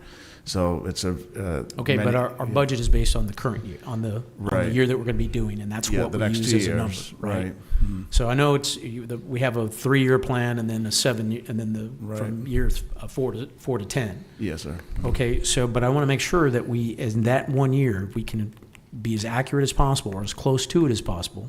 I know there's some aspirations part of it, but as close to it, so our rates are realistic as well. We agree, and I say, as the CEO of the business, tell them the same thing, not only in the capital but on the operating too. If we're going to say we're going to do something, we have to deliver it. Right, and that also includes the IDIQ program. Absolutely. Everything associated with that. Right. Are we going to get to it, and is it realistic? Yeah, exactly. Okay, thank you. Yes, sir. Okay, let's move on to stormwater. Yes, of course. Sorry. For leaks that we can't find, a while back we were utilizing, I guess, the underwater drones. I'm not exactly sure what they're called, or maybe they were. Are we doing that anymore? Because I heard that we had stopped that. This is a long time ago. Yeah, I don't know about the underwater, that they make, there are companies that do what's called in-pipe inspections, Yeah. leak detections inside the pipe. We, since I've been We don't here, need we it. haven't done it. Yeah, they were telling me It's- that we didn't need it and that it was not cost effective or something like Well, it's cost effective on the larger diameter pipes. When you Sure. start going up, if, it can be cost effective there. It's when you start getting down to the smaller that it's harder. Plus, you have a Yeah. lot more branches on the distribution system because you got to be able to catch what you put in there. Yeah, And absolutely. get it back out. So, But we haven't utilized them in a while. No. Okay, thank you. Yes, sir. Okay. Okay, thank you, Wes and Reba. And the team, we know, as the mayor and you all just said, we have a great team in our water, wastewater, especially the frontline crews that are working around the clock to keep a great water system going and wastewater system. So thanks to them. I know the council is appreciative of their work. We are. And the leadership that's here. We're going to shift gears now, Mayor, and talk about the stormwater utility. Gabriel Hinojosa was with the department when we established the fee and the rate structure. And this is year 3 in this budget. And as Councilwoman Campos is often reminds me, for the first time in her adult life, she saw a street sweeper come down her street, and that's part of this program. So the stormwater program does 2 things. Then I'm going to turn it over to Gabriel. It manages stormwater when there's a rain event. And we know we have issues when we have rain events. And then secondly, it improves water quality. So things like sweeping the streets, when you catch all that debris, it doesn't end up in our bays and estuaries and rivers. So this is a great program. Gabe's going to show us some background to show that every major Texas city has had a program similar going back many decades. And so we're glad and we're appreciative of this city council for being the one a couple of years ago, so many of the members are still here, to have the fortitude to approve the fee and the utility, frankly. So with that, Gabriel. Right here, Michael. Mayor, Council, Gabriel Hinojosa, Assistant Director of Public Works over Stormwater. And just like Peter was saying, it's just going to be an overview of why we developed it, how we developed it, and its current structure. So here you'll see, typical pictures of rain events, what we see in the city, what you see in a flat coastal community. We have very little room for error without any elevation to make this water run off. We have a lot of man-made channels, man-made catch basins that have to move this water once we do have a rain event. So with the creation of this program is to make these pictures look a lot better than what we see right now. So like Peter was saying, we were the last of the 7 or 8 major cities to have a standalone stormwater fee. Dallas started first in 1991, and of course you'll see the list goes on, and then us in 2022. But just like people say, just because someone else does it, why do we have to do it? Why we did it is we tailored the stormwater program to our needs.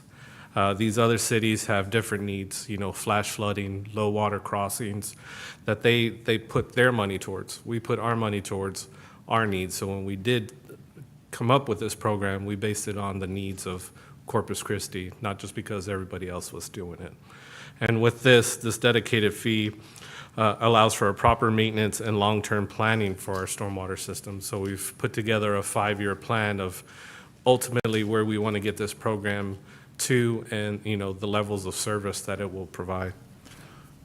Gabriel, before you move on to the next Yes, sir. slide, do we have a comparison of the fee in Corpus Christi versus that in Dallas and Fort Worth and Houston and El Paso and elsewhere? Is it comparable? Is it Yes, and I ballpark? can get that to you. Everybody, it's all based on impervious cover, but it's, some charge per 1,000 square feet of impervious cover, so it's not really apples to apples on how it's charged, but it's charged based on what your parcel, what your development generates towards our stormwater system.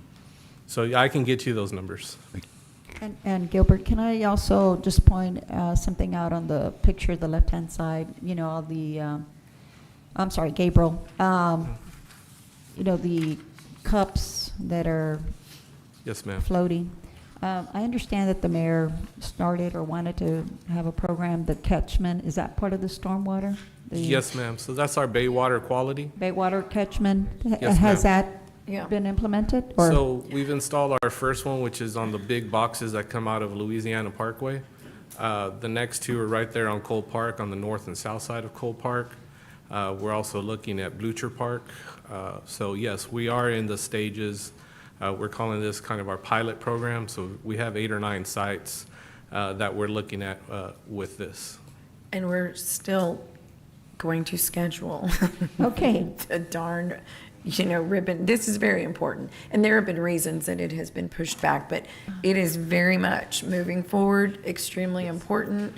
I think everyone's going to love it and very much a part of this. So. Right, because, we've been waiting to Yes. showcase this to, Yes. the people that care, especially people like at Blucher, and of course everywhere, but yeah, we're anxious to be able to see it working. So yes, ma'am, the one at Louisiana you. Parkway is operational. Mhm. So we'll be taking that over for maintenance operation here pretty shortly. Thank you, Gabriel. And I'm going to have a follow-up. I'm not going to interrupt you right now, but I want a follow-up question on that. And in our next workshop, if you've got that one in operation, I think it'd be good for the council to see some photographs of what it looks like and how it works. yes, sir. Okay, thank you. Yeah, the photographs are stunning. And I only saw it, but, well, again, anyway, it kept getting pushed back. Yeah. Well, Mayor, we were talking about that the Yeah. first month I was here, 2 years ago. Well- Actual. Right. Yeah, Councilman, the one that Gabriel referenced on Louisiana, it's just completed, like within the last couple of weeks. So we haven't seen it in operation because it hasn't rained for weeks. But we'll show you what it looks like without any activation to it. Okay. Yeah, and then that's the others are under okay. construction. Yeah, just to let you know, it hasn't been in operation for months and months. Yeah. I can use my imagination on what it's going to look like full of garbage, but I just want Yeah. to see what it looks like. Right, yeah, we'll get you those. That one's a simple one. It's what we call a trash rake. I mean, it's basically a grate that sits inside the box. So it just captures the floatables, lets the water go through, has a hatch on top. We stick our Vector truck in there and basically remove all the debris. It's basically a screen. It's a big screen within that box. Yeah, my question is going to be centered around what you have to be careful of when you design those systems is in a large rain event. Correct. When you get a lot of floatables down in that system, it doesn't stop up your stormwater to where it backs up into streets and people's houses. And we've designed that hatch, and we will, it's bolted currently just for safety reasons. We know during a big rain event, we've already talked about it, how we're gonna have to unbolt it. Basically, it'll be a pressure relief after that point, and we can collect the trash that's coming off of the top until that water recedes. But yeah, it's kind of a safe fill on that latch, almost like a pressure relief at the top. Okay, all right, thank you. Yes, sir. So what did we want to accomplish when we did create this drainage utility fee? First of all, prior to 2022, the stormwater was embedded in the water rate. So we wanted to create financial transparency. Before, on a utility bill, you would just get a water charge, and basically there was a stormwater revenue embedded in that. Now you'll see a separate line item on your utility bill that'll say stormwater, and that's what you're paying towards this program, so everybody sees that. And so before, fees were actually based on water consumption, and you'll see in a few slides from now, and I'll show you some examples on how this was not a direct correlation to drainage runoff. Just because you had a small home maybe that had 7 residents within it, compared to a larger home that had maybe 1 and wasn't using as much water, that smaller home that has less runoff that's impacting our system would have been charged more just because it was consuming more water. So this was another reason why we wanted to have a standalone storm drainage fee just based on drainage runoff, not water consumption. And then last, of course, it allows us to create a stable revenue stream to maintain and improve our stormwater system. We're not at the mercy of how much water is being used to determine how much revenue we're going to create. This is a steady monthly bill that is based on your parcel size and the intensity of development of that parcel. So the current fee structure, so this is a prior versus new approach. So you'll see within the city of Corpus, we're at about a 60-40 split based on impervious cover that non-residents generate and then residential generates.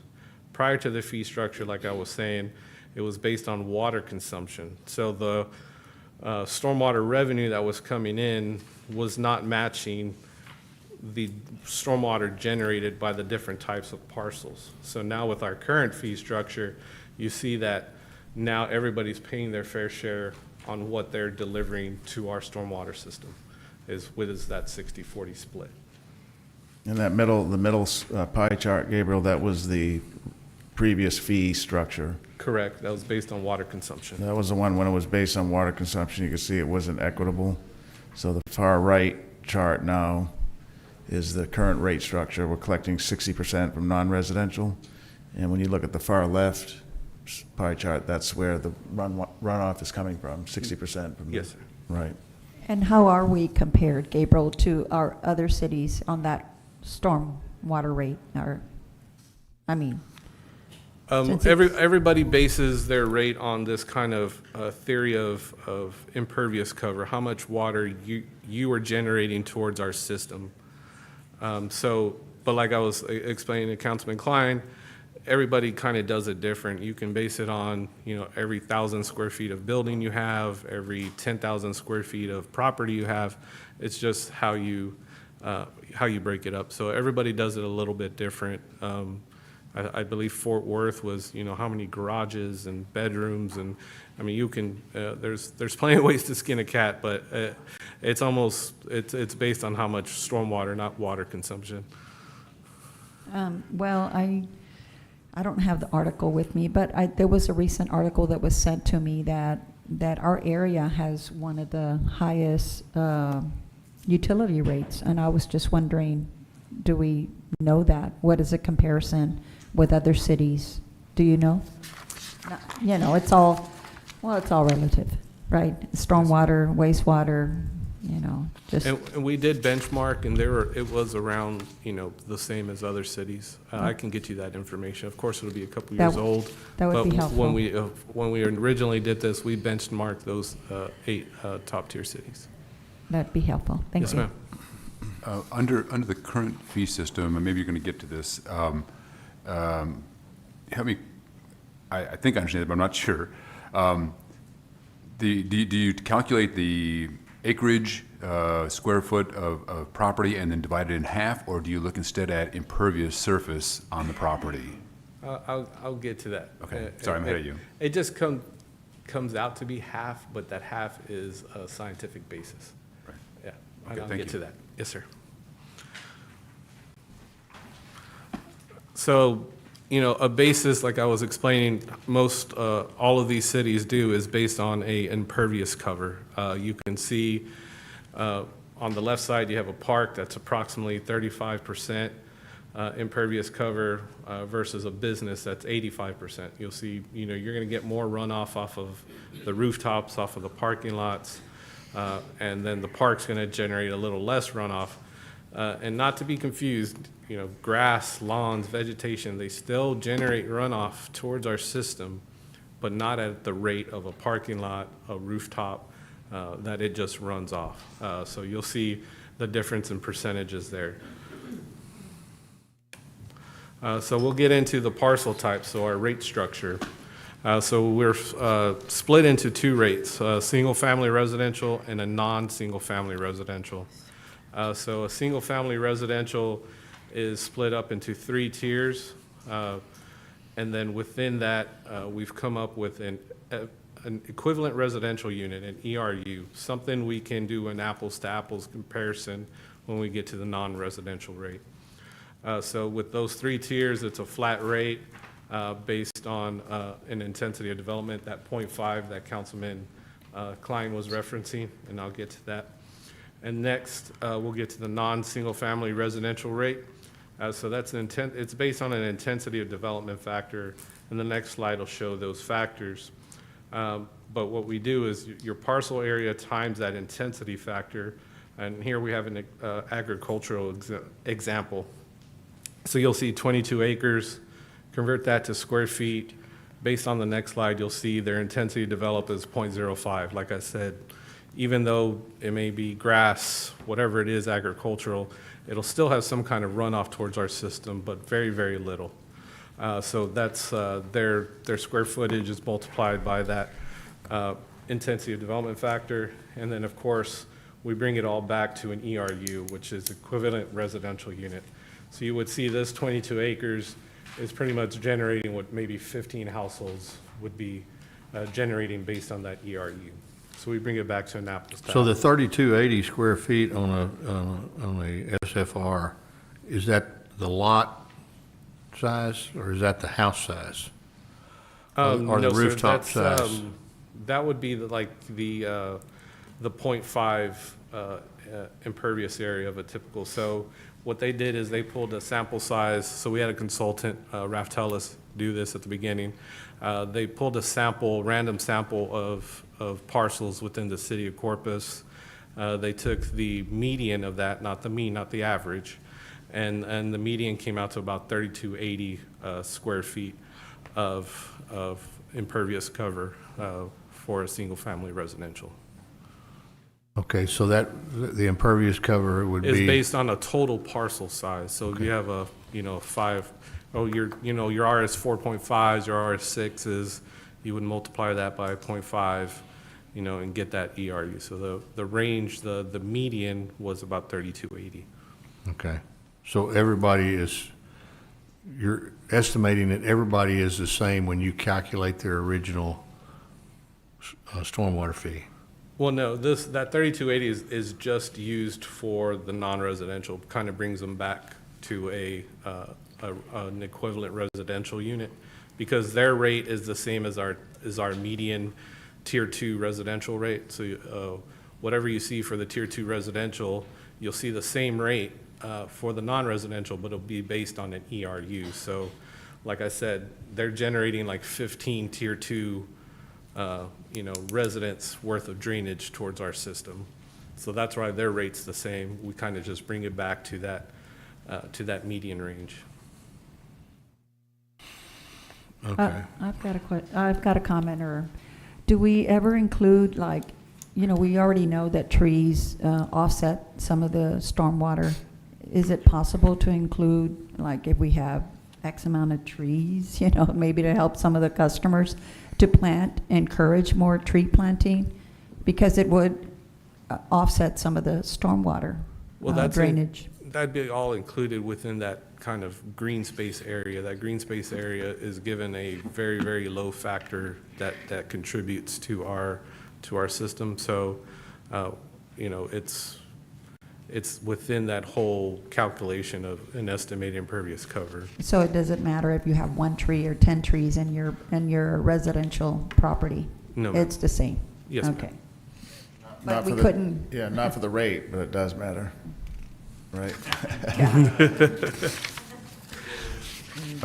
Very quickly, Gabriel, I've got some complaints from constituents about this, that they think the current fee system rewards those who build a huge house on a relatively small lot and punishes people who have a small house on a fairly much larger lot. The latter has a much larger non-impervious surface, but they seem to be paying the same as those who are living in a much larger house, which is much larger. It's going to create more runoff, I guess is what I'm trying to say. Great, sir. So how most of these fees were developed, they were all developed on an estimated impervious surface. Some have gone to, I think San Antonio took 10, 15 years by the time they went to an actual measured. So we would bring a consultant, they would use satellite photograph. Right. They would actually go and measure each lot. But most of them have started on this estimated process and work towards that actual measured impervious cover. So I think those are kind of outliers that may happen, but most of them do fall in to that 0.5 of the intensity of development factor. All right, thank you. Actually, Councilman Klein's question is kind of leading to what mine was, and you sort of explained it, but especially out in Flower Bluff where there's not a whole lot of lift stations, half acre, larger tracts are common. So for example, my particular instance, 2 acres, single family house, how am I being charged? And I mean, the runoff goes out into the bar ditch, so I don't even really have any stormwater improvements per se. But what, in that instance of a 2 acre tract, what would that? So you'll see on this table here, so that would be considered an estate district. So you even drop down to a further 0.35. So you definitely have a lot less runoff, and we do take that into account. We do have an appeals process. We have an official appeals process. If you still feel that 0.35 is still, higher than what you think you're generating, you submit an official appeal. We'll do the calculations. We'll look at it. We'll see if it puts you in a different tier. It may not. I mean, it may put you in a higher tier. I mean, you run that risk. But we do have an official appeals process. When we created this, we actually created a stormwater management fee management team. So we have 2 full-time employees that manage our parcel management system. They get the appeals, they process the appeals. So there's also that process to go through if you feel your stormwater fee is not correct. So these weren't the one-offs that were assessed by the satellite assessing company? These are ones that were just automatically based off if you're considered an estate district, you're in the 0.35 multiplier? Yes, sir. So everything that the stormwater fee is estimated. It's estimated based on your state land code. Nueces County assigns you a state land code to your property. So based on that column of your state land code, it puts you into that estimated intensity of development factor, which is the C factor. So what it is, it's a weighted factor of, your vegetation, your rooftops, if you have a dirt driveway or if you have an asphalt driveway. So each one of those has a certain intensity of runoff. So of course, like your roofs are 0.9s, your lawns are more like 0.1. So when you do a weighted average of all of those, it comes out to that 0.5. So that's why people say, well, you're just dividing by half. No, it's a weighted average of your rooftops, your patios, your sidewalks, your grass, everything that's on that lot. Once we do that weighted average, comes out to about 0.5, and that's engineering standard when you're calculating runoff for residential areas. I'd be curious to get more information, Gabriel. I don't want to get off the track here. Yes. But 358 of them seems like Flower Bluff alone would have way more than that are in that half acre or larger. So I'm assuming they fall back into that 89,000, a lot of them. Yeah, and a lot of times, even with this low intensity of development, 2 acres is still going to put you in that tier 3.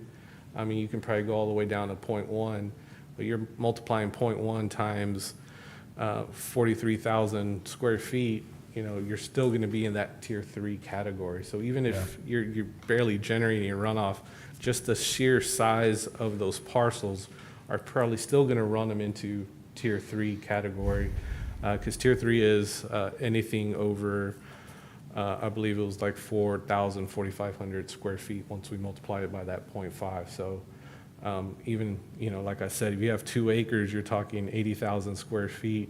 Even if you're at 0.1, like you're barely generating runoff, you're still at 8,000 square feet of impervious cover. It's still going to put you in that tier 3 that you're in right now. So, just with the sheer size of those parcels, even that shift in the intensity of development is really not going to pull them out of that tier 3 category for residential. Okay. I'd like to visit with you more at a later date on that particular instance of all those ones in Flower Bluff that are that half acre or larger, because it seems like if they're in that 89,000 and they're getting charged at their development factors a half, they're still, not really getting the best deal when you consider the lack of infrastructure in Flower Bluff as well, when that water's running out to a bar ditch. And correct, and you'll see in this later slide that is one of our improvements that we want to do this year. We have over 300 linear miles of roadside ditches that are not getting any maintenance right now. So part of the Stormwater 5-year program was to develop these crews to start getting to those 300 miles of roadside ditches, to start maintaining them at a certain service level. Okay, thank you. Yes, sir. So, Peter, when we move into the financial numbers, one of the things that I want to have you demonstrate for the council is compared to where we were before we started this system, what do the rate charges look for residential versus commercial users here in the city? How much have been impacted and what the total sum game here is on revenue that's been generated from this process versus where we were before? Okay, we'll be glad to do that, Councilman. Okay. And admittedly, we're generating more revenue. I would hope A so. lot more, right, and we're doing a lot of programs with it that the city hadn't done, like sweeping the streets and Right. maintaining ditches, maintaining the inlets, the concrete inlets.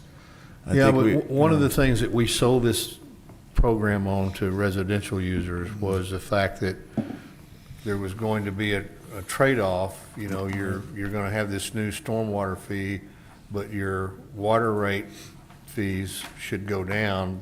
Right. Because we've moved that number. And the complaint I've heard is that has not been exactly a one-to-one transition. Well, we never said your water rates would go down indefinitely. In year one, when we did this, for the average residential customer, the rate went down commensurate to this rate amount. So it was a net even. It was a zero-sum game. Right. Just for a class of customers, the average residential. We never said that's going to be forever. So but water rates you'll see next week. No, I didn't Yeah. mean it was forever, Okay, but yeah. It was for that 1 year. it would for that 1 year. yeah. And there's been some complaints that that wasn't really the case. Well, it wasn't the case for i.e. everybody. the Yeah. examples that the staff has given here about, you know, some of this. Originally, we started off, we thought we were going to hire this company to go do this survey of all the rooftops, and we decided not to do that because of the cost. And so we basically winter averaged our residential homes and properties, and some people are getting hit harder because of the example Councilman Suckley just brought up. Yeah, I think it was more so the complexity. We wanted to get to start, and that the second methodology, the aerial photography and precise mapping, is more complex. We were afraid we wouldn't be able to get it done in time, frankly. So we wanted to, our kind of operating plan was, the guiding principles were, let's get this started like most of the other cities did. And then as we get more mature, then we can get into the more sophistication. Well, the bottom line here is we need to determine the fairness of this system basis Right. what we were doing before. We agree. We're very much about fairness and equity. Okay. And transparency. Thank you. Yes, sir. Okay, I have to go here shortly, so I want to get into this here pretty quickly. Yeah. In our last budget, our proposed, or the budget that we adopted, water was at 135 million, and the stormwater was at 23 million. The previous year's water was at 141 million, and I think it was 18 million for stormwater, somewhere like in those lines. So it's not exactly a one-for-one, right? It's more revenue that we're generating. Right. Okay, so it's not exactly that case, but that's not the problem for me. One of the biggest issues we had prior to going over to this system is that the amount of debt, as per when we're doing all these improvements to streets, we replace everything underneath it. Half of the money that was going into stormwater, which was about 24 million, somewhere in there, was going to debt service for that stormwater aspect. Now, that's not so bad in terms of if you had the budget of, let's say, the water department, which is 135 million, or the wastewater department, which is like 81 million, but our stormwater has only 23 million. And if half of it's going to debt service to fix some of this stuff, it only leaves you so much to do the other work that needs to be done throughout the city, including street sweeping and including doing ditches. So we have the problem as there's not enough revenue to cover the debt service, similar to what you would with water or wastewater. Is there been any thought to capitalizing the stormwater portion of when you do the streets, in terms of including it in the GO bond? We've talked about it, Councilman, in both more so in the first bond program I did, the 2021, because you're right, just for the context for the rest of the council, our bond program projects only have street construction. That has no monies in there for water and wastewater or stormwater. Those are all in the utilities. So we recommended to not do that because you would see fewer streets as you would on the ballot. And I understand that. There's just not enough money in the stormwater budget because we left all that debt for all that in the water budget. Right. And that's affecting rates, okay? That's true.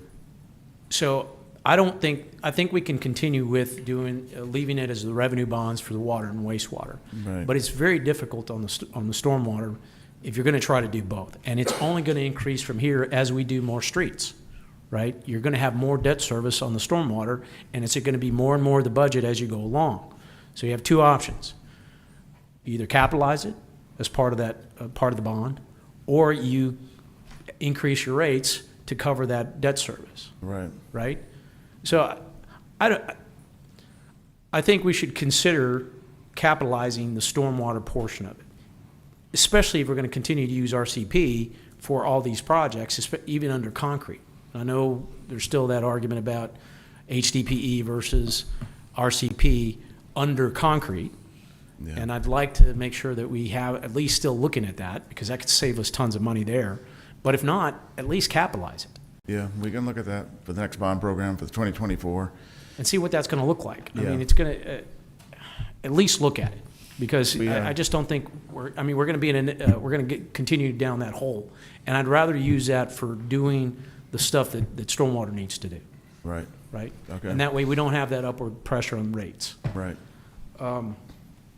That's the main thing I wanted to get on this, because it's just, the projections for increasing rates on stormwater is pretty significant over the next few years. And that was my issue with it initially when we first proposed this. Because, I mean, we left the debt with water, but it's going to come back. Yes, sir. Okay, so I asked that. Thank you. Yep. Okay. Back to the president. So this is how the impacts of impervious area affect single-family residential. So you'll see parcel A is about 5,500 square feet. Parcel B was 15,000 square feet. So you use that intensity of development factor, and it puts them into the different tiers. Like we were saying before, based on water consumption, if property A, based on the previous fee structure, if it was using more water than property B, you would see a flip-flop in those terms of rates. So A would have been paying more than property B towards stormwater revenue in the prior fee structure. So this was part of the whole objective, is to make it fair and equitable. How much are you impacting our stormwater drainage infrastructure? This is just two examples of the same area of property A and B are about, a little over an acre. You'll see the intensity of development, rooftops, parking lots, the same thing. Now, they're paying their fair share equally based on their intensity of development.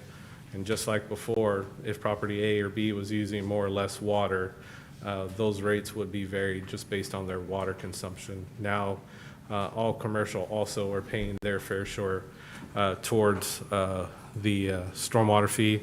And you see on that pie chart that non-single family make up about 60% of the impervious cover here within the city. And now we're collecting that percentage of revenue from these customers. So based on our revenue, what do we want to do with this, or what do we do with this? So to maintain and operate our stormwater system, these are the levels of service we want to achieve by enhancing this program. Last year, during budget, it was approved for a new stormwater inlet cleaning and maintenance crew. We have over 19,000 curb inlets within the city of Corpus. Like I said, we're flat, we have no elevation. We have to create these basins, these catch basins, to move the water out to Oso Creek, the bay, the Laguna, everywhere, because basically it wouldn't go anywhere because we're flat. So we have to make and create these artificial catch basins, which we have 19,000 of them around the city. So before this, we were getting to them every 3.5 years to clean and maintain them. Now with this extra crew, it's just a little over a year that we'll get to each one of these 19,000 inlets. vegetation maintenance. Right now, we're on a 20-year cycle, 20 times a year cycle. Right now, currently, Public Works, through contractual and in-house, we maintain over 2,400 acres of vegetation. So you're talking either tops of channels, medians, any other types of vegetation that would be within our right-of-way. So total, we have 2,400 acres of vegetation to maintain. So we do that 2 times a year during the wet months. So there's 8 wet months, and then once a year during the dry months, which is 4 months. So it comes to 20 times a year that we're maintaining those 2,400 acres. And like Peter said before, we had a non-existent sweeping program within the city. So currently, we are hitting the residentials 2 times a year, collectors 4 times a year, and arterials 8 times a year. So that's a little over, 1,200 centerline miles within the city of Corpus. And currently, according to our calculations, just our in-house, we have 6 currently sweepers. We're removing 200 tons of debris per month just with our 6 in-house sweepers.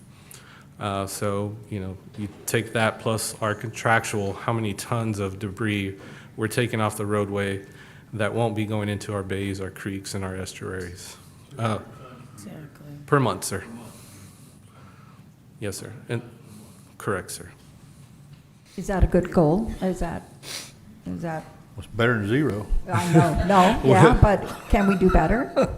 Will we do better? Are Yes, we- ma'am. So you'll see our ultimate goal is to sweep residentials 4 times a month, our collectors 12 times a month, or 12 times a year, and our arterials 12 times a year. So by even doing that, we'll be removing more debris that would generally go into our system. With the 6 sweepers that we have? No, ma'am.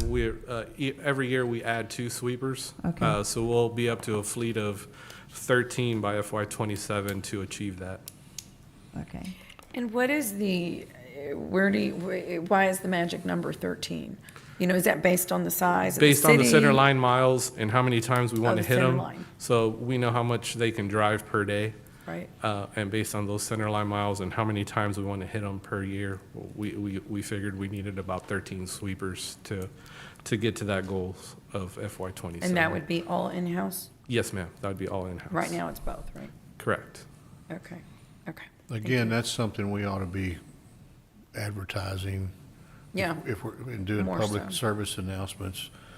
Removing 200 tons of debris from the streets in this city a month that's significant. Right, and this is all new based on the council's Yeah. willingness to do this. It has a tremendous impact just on the aesthetics of how we live, but also the water quality. Yeah, Tremendous. it's huge. Yeah, Right. and we Do it weren't in doing it. conjunction with a no littering campaign. Beautification Yeah, that we're going to launch, yeah. Yeah, which we are. That was a intro.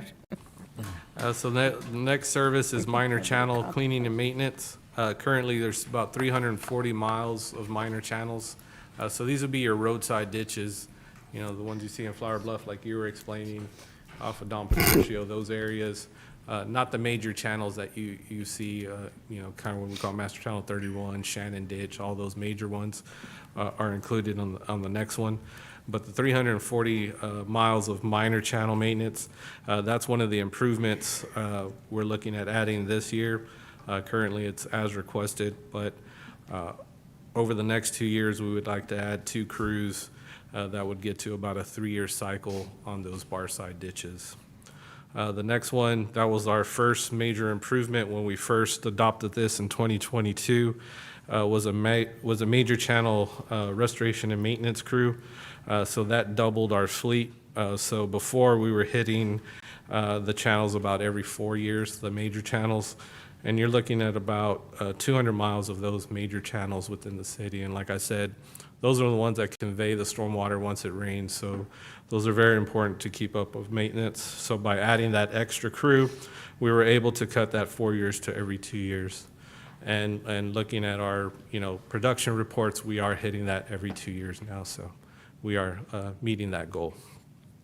And next initiative that we have is now to CCTV our underground system. So we have about 680 miles of underground system that we have no idea what kind of shape or condition they're in. So we're going to put about 850,000 per year. So we think we can get about 35 miles per year with that program. And then you'll see later in 2026, I believe, we're going to add a maintenance of lines construction crew. So once we start finding the issues, we'll have the in-house crews to start fixing those issues. So first, we want to start this program to inventory what we have, and then bring crews on so we can start fixing once we start seeing those issues. So we're looking at doing about 35 miles per year on our inventory. And so these are the improvements and how we get to them, what type of equipment and FTEs we need to add in order to get to those service levels that we want. So this year you'll see 2 sweepers and 5 operators. Currently with the 6 sweepers, we're using operators from different divisions that we can pull off. So we want dedicated people to be on these sweepers, because once we get to those 13 sweepers and to get to those service levels, we're going to need dedicated people just to drive those, 5 days a week for your 40 hours a week. So How many sweepers we have running now? we have 6, sir. 6? Yes, sir. Okay, that's what I thought you said. Thank you. Asking a question in Councilman Hernandez's absence. All those are in the Maximo system? Yes, sir. Okay, thank you. And so the next one, of course, is that minor channel maintenance crew. So we'll add 1 crew this year with the 8 FTEs and capital equipment, and then 1 next year to tackle those 300 miles of minor channel. And also, this is kind of be a hybrid program. So this year, we're going to use this money towards some pump station improvements. So our 2 pump stations downtown are probably 60 years old. They're in need of some maintenance. We're going to do some computer upgrades on one of them and some mechanical upgrades on the other. So this $250,000 for this vegetation maintenance herbicide program will be first used this year for those improvements and then turn into this program.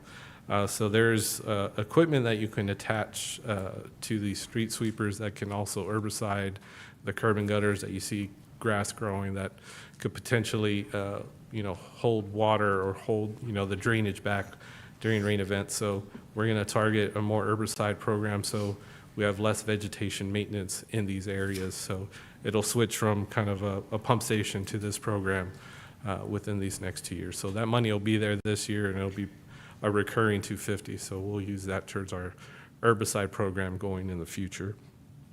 And like I said, the last one would be in FY26, which would be the maintenance of lines, the construction crews that would come in. Once we have our inventory, CCTV, we identify the issues. Right now, we'll pull crews off of our major channel maintenance to go do these types of emergencies that come up. So instead of pulling crews from channel maintenance, we can have them dedicated just for construction. So I know it's getting late, but that's an important point, which is in this utility, which you think of it as underground drainage system, pipes and concrete and galvanized metal. We don't have a good inventory yet of where these all are and what the condition is. We don't. So is this year 1 or year 2? This will be year 1. This is just right now, we're starting to televise so we know what our system is. Where is it? What's the condition? What has to get replaced first? So right now, we do everything reactively. Once there's a collapse, then we go fix it. Where we're going to be is we're going to know what the condition is, and we're going to proactively replace pipes ahead of a failure after we televise it and find out the system. Wow. Right. Yeah. But this is pretty, I don't think we should underplay this. What you're saying has never been done then. Correct. Never done it. It's never been done. It's never been In the done. history of the city, another good news Right. item. So that's a big deal. It is. That this team and everyone that is, on the team today is really, as I like to say, it is a new day. Exactly. This has never been done, and we are actually working this into, the way we're doing business. Right. This is so critical for us to go and explain and talk about, and we really do need to do a better job, all of us, of making this known out in the public. Right. It's very good, very impressive. Yeah. Sorry. At some point, would it not be a good idea to do a master plan on, you talked about the number of miles of vegetated areas that you have to mow and trim and keep clean, that we do a master plan and look at turning as much of that as possible into zero-scape landscaping instead of having to worry about mowing it all the time. And I know you have to still take care of zero-scape regardless of what you do, but it requires much less maintenance, much less water, those kinds of things. We could I think a definitely- lot of these areas we don't water, but, Yeah. Yeah, I can We tell. Still gotta maintain. right, but yeah. That's a good suggestion though, Councilman. We can look into that to see what I areas mean, we, you take this strip along from shoreline, Spawn, shoreline in front of Spawn Hospital. right, When my dad was in the hospital, I'd stand there in the solarium, and it looked like an army of city workers would show up just to trim the grass and the vegetation in that area, and how many thousands of dollars that costs to do. Anyway, yes, sir. there's something we might want to look at in the future. And of course, when we first established the fee in '22, we had kind of this 5-year plan of, if we're going to be adding these services, adding these improvements, and also covering any debt service from any CIP projects, what does the fee look like estimated, going forward? So this year, with our base program, plus our improvements, which also include debt service, we're looking at about 29 million as a program total. We do have some fund balance available, so we're going to use the rate of 884 to generate about $26.5 million, and use some of our fund balance to cover some of that delta between our expenditures. So we are very cognizant of the money we spend and the money we have. We just don't want to set a rate to, generate that 29 when we do have money that we can use to use towards that delta. So, Yeah, so Gabriel, just on this one here, this is the kind of the middle one in the green, Tier 2 residential, 884. That's the average residential customer payment correct, sir. per month. The good news is, last year we estimated to be, $9.01. yeah, It's a last lot year less. we told the community it would be $9.01, so it's actually less than what we forecasted. Even though it's an increase, it's less of an increase. Yes, sir. So 884 versus 901 for the average customer. And since we are now an official public utility, we have to advertise this rate fee structure in the paper 30 days ahead of our the first public meeting for budget, which is at the end of August. So this Sunday will be the first advertisement. These fees will be in that advertisement.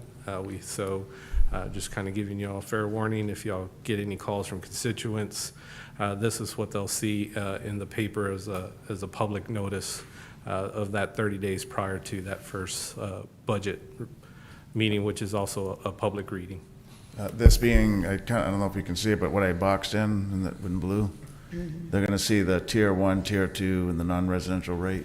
Those Correct. 1, 2, 3, 4 digits. Yes, sir. Okay. So that'll be in the Sunday caller times. Correct. Will that also, how do we communicate that to our ratepayers? Is it a statement stuffer, or what do we do to say, effective X date, these are the changes in rates? Yes, sir. So in that public notice, it says the effective date's October, so we're a 12-month revenue generator. We would have to make this a little higher if we were going to start this in January, so in order to make up for that revenue of the first 3 months. So within that notice it is, and usually we have communications going out with that first bill. The utility bill will have a single flyer that we put out to notice any changes in stormwater rates. Yeah, and Councilman, we have 6 weeks of community and council input deliberation. So there'll be numerous ways we communicate all rate adjustments to your constituents, to the community. And we'll be talking about water, wastewater, stormwater, garbage, I think gas is staying the same, but, so through our community budget workshops is one way, through council meetings, through media releases, through working with neighborhood associations, that type of thing. There'll be an extensive communication process. Okay, thank you. Yeah, I mean, not many people read the caller now these days, so just trying to be proactive. I know that Yeah. it might end up being $1 or $2 for somebody, Right. but still for somebody that's on fixed income, Yeah. it'd be nice to give them as much notice as possible. Hey, starting X date, your Yeah. rate will be X. Right. So what's the average here for the three-tier residential? About $1.20 a gallon? That what, I didn't do the math, but The average unit rate, Councilman?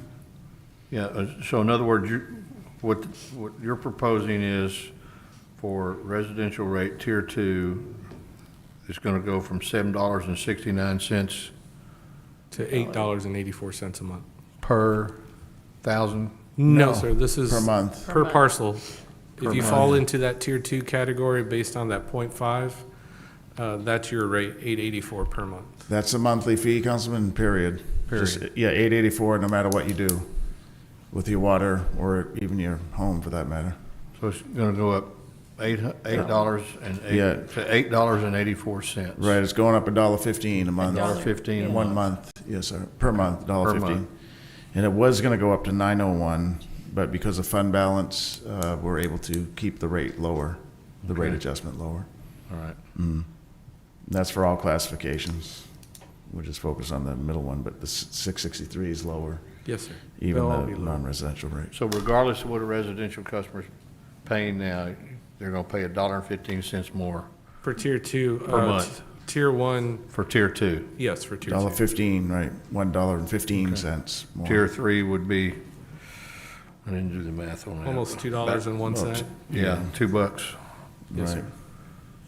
And Per the, month. right, and then the return on that was on the prior slide, or the prior couple slides.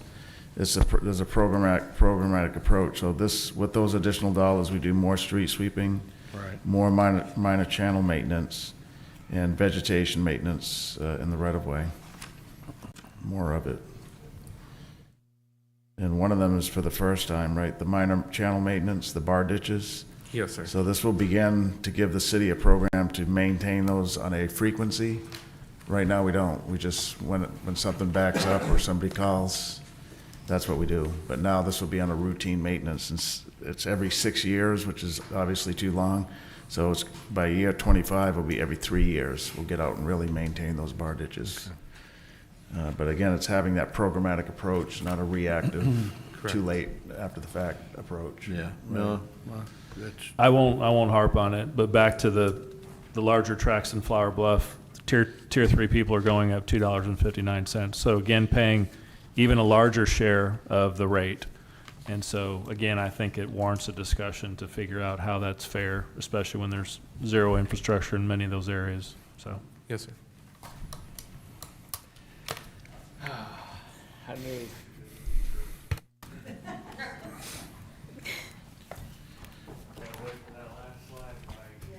That's it, yeah. That concludes the presentation, Gabriel? Yes, sir, that concludes it. Okay, so Mayor and Council, that concludes this workshop from a staff perspective standpoint. If you have any questions, we'd be glad to take them. Any questions? Gabriel, you did a great job. Thank you, ma'am. Okay, thank you. Thank you, very Gabriel. much. Yes, sir. Thank you. Okay, thank you, Council, Okay. for being very attentive. This is a good work session. Okay, yeah, Yes. thank you, Peter. Thank you. And to everyone that was here today. Okay, well, with no further business, this meeting's adjourned.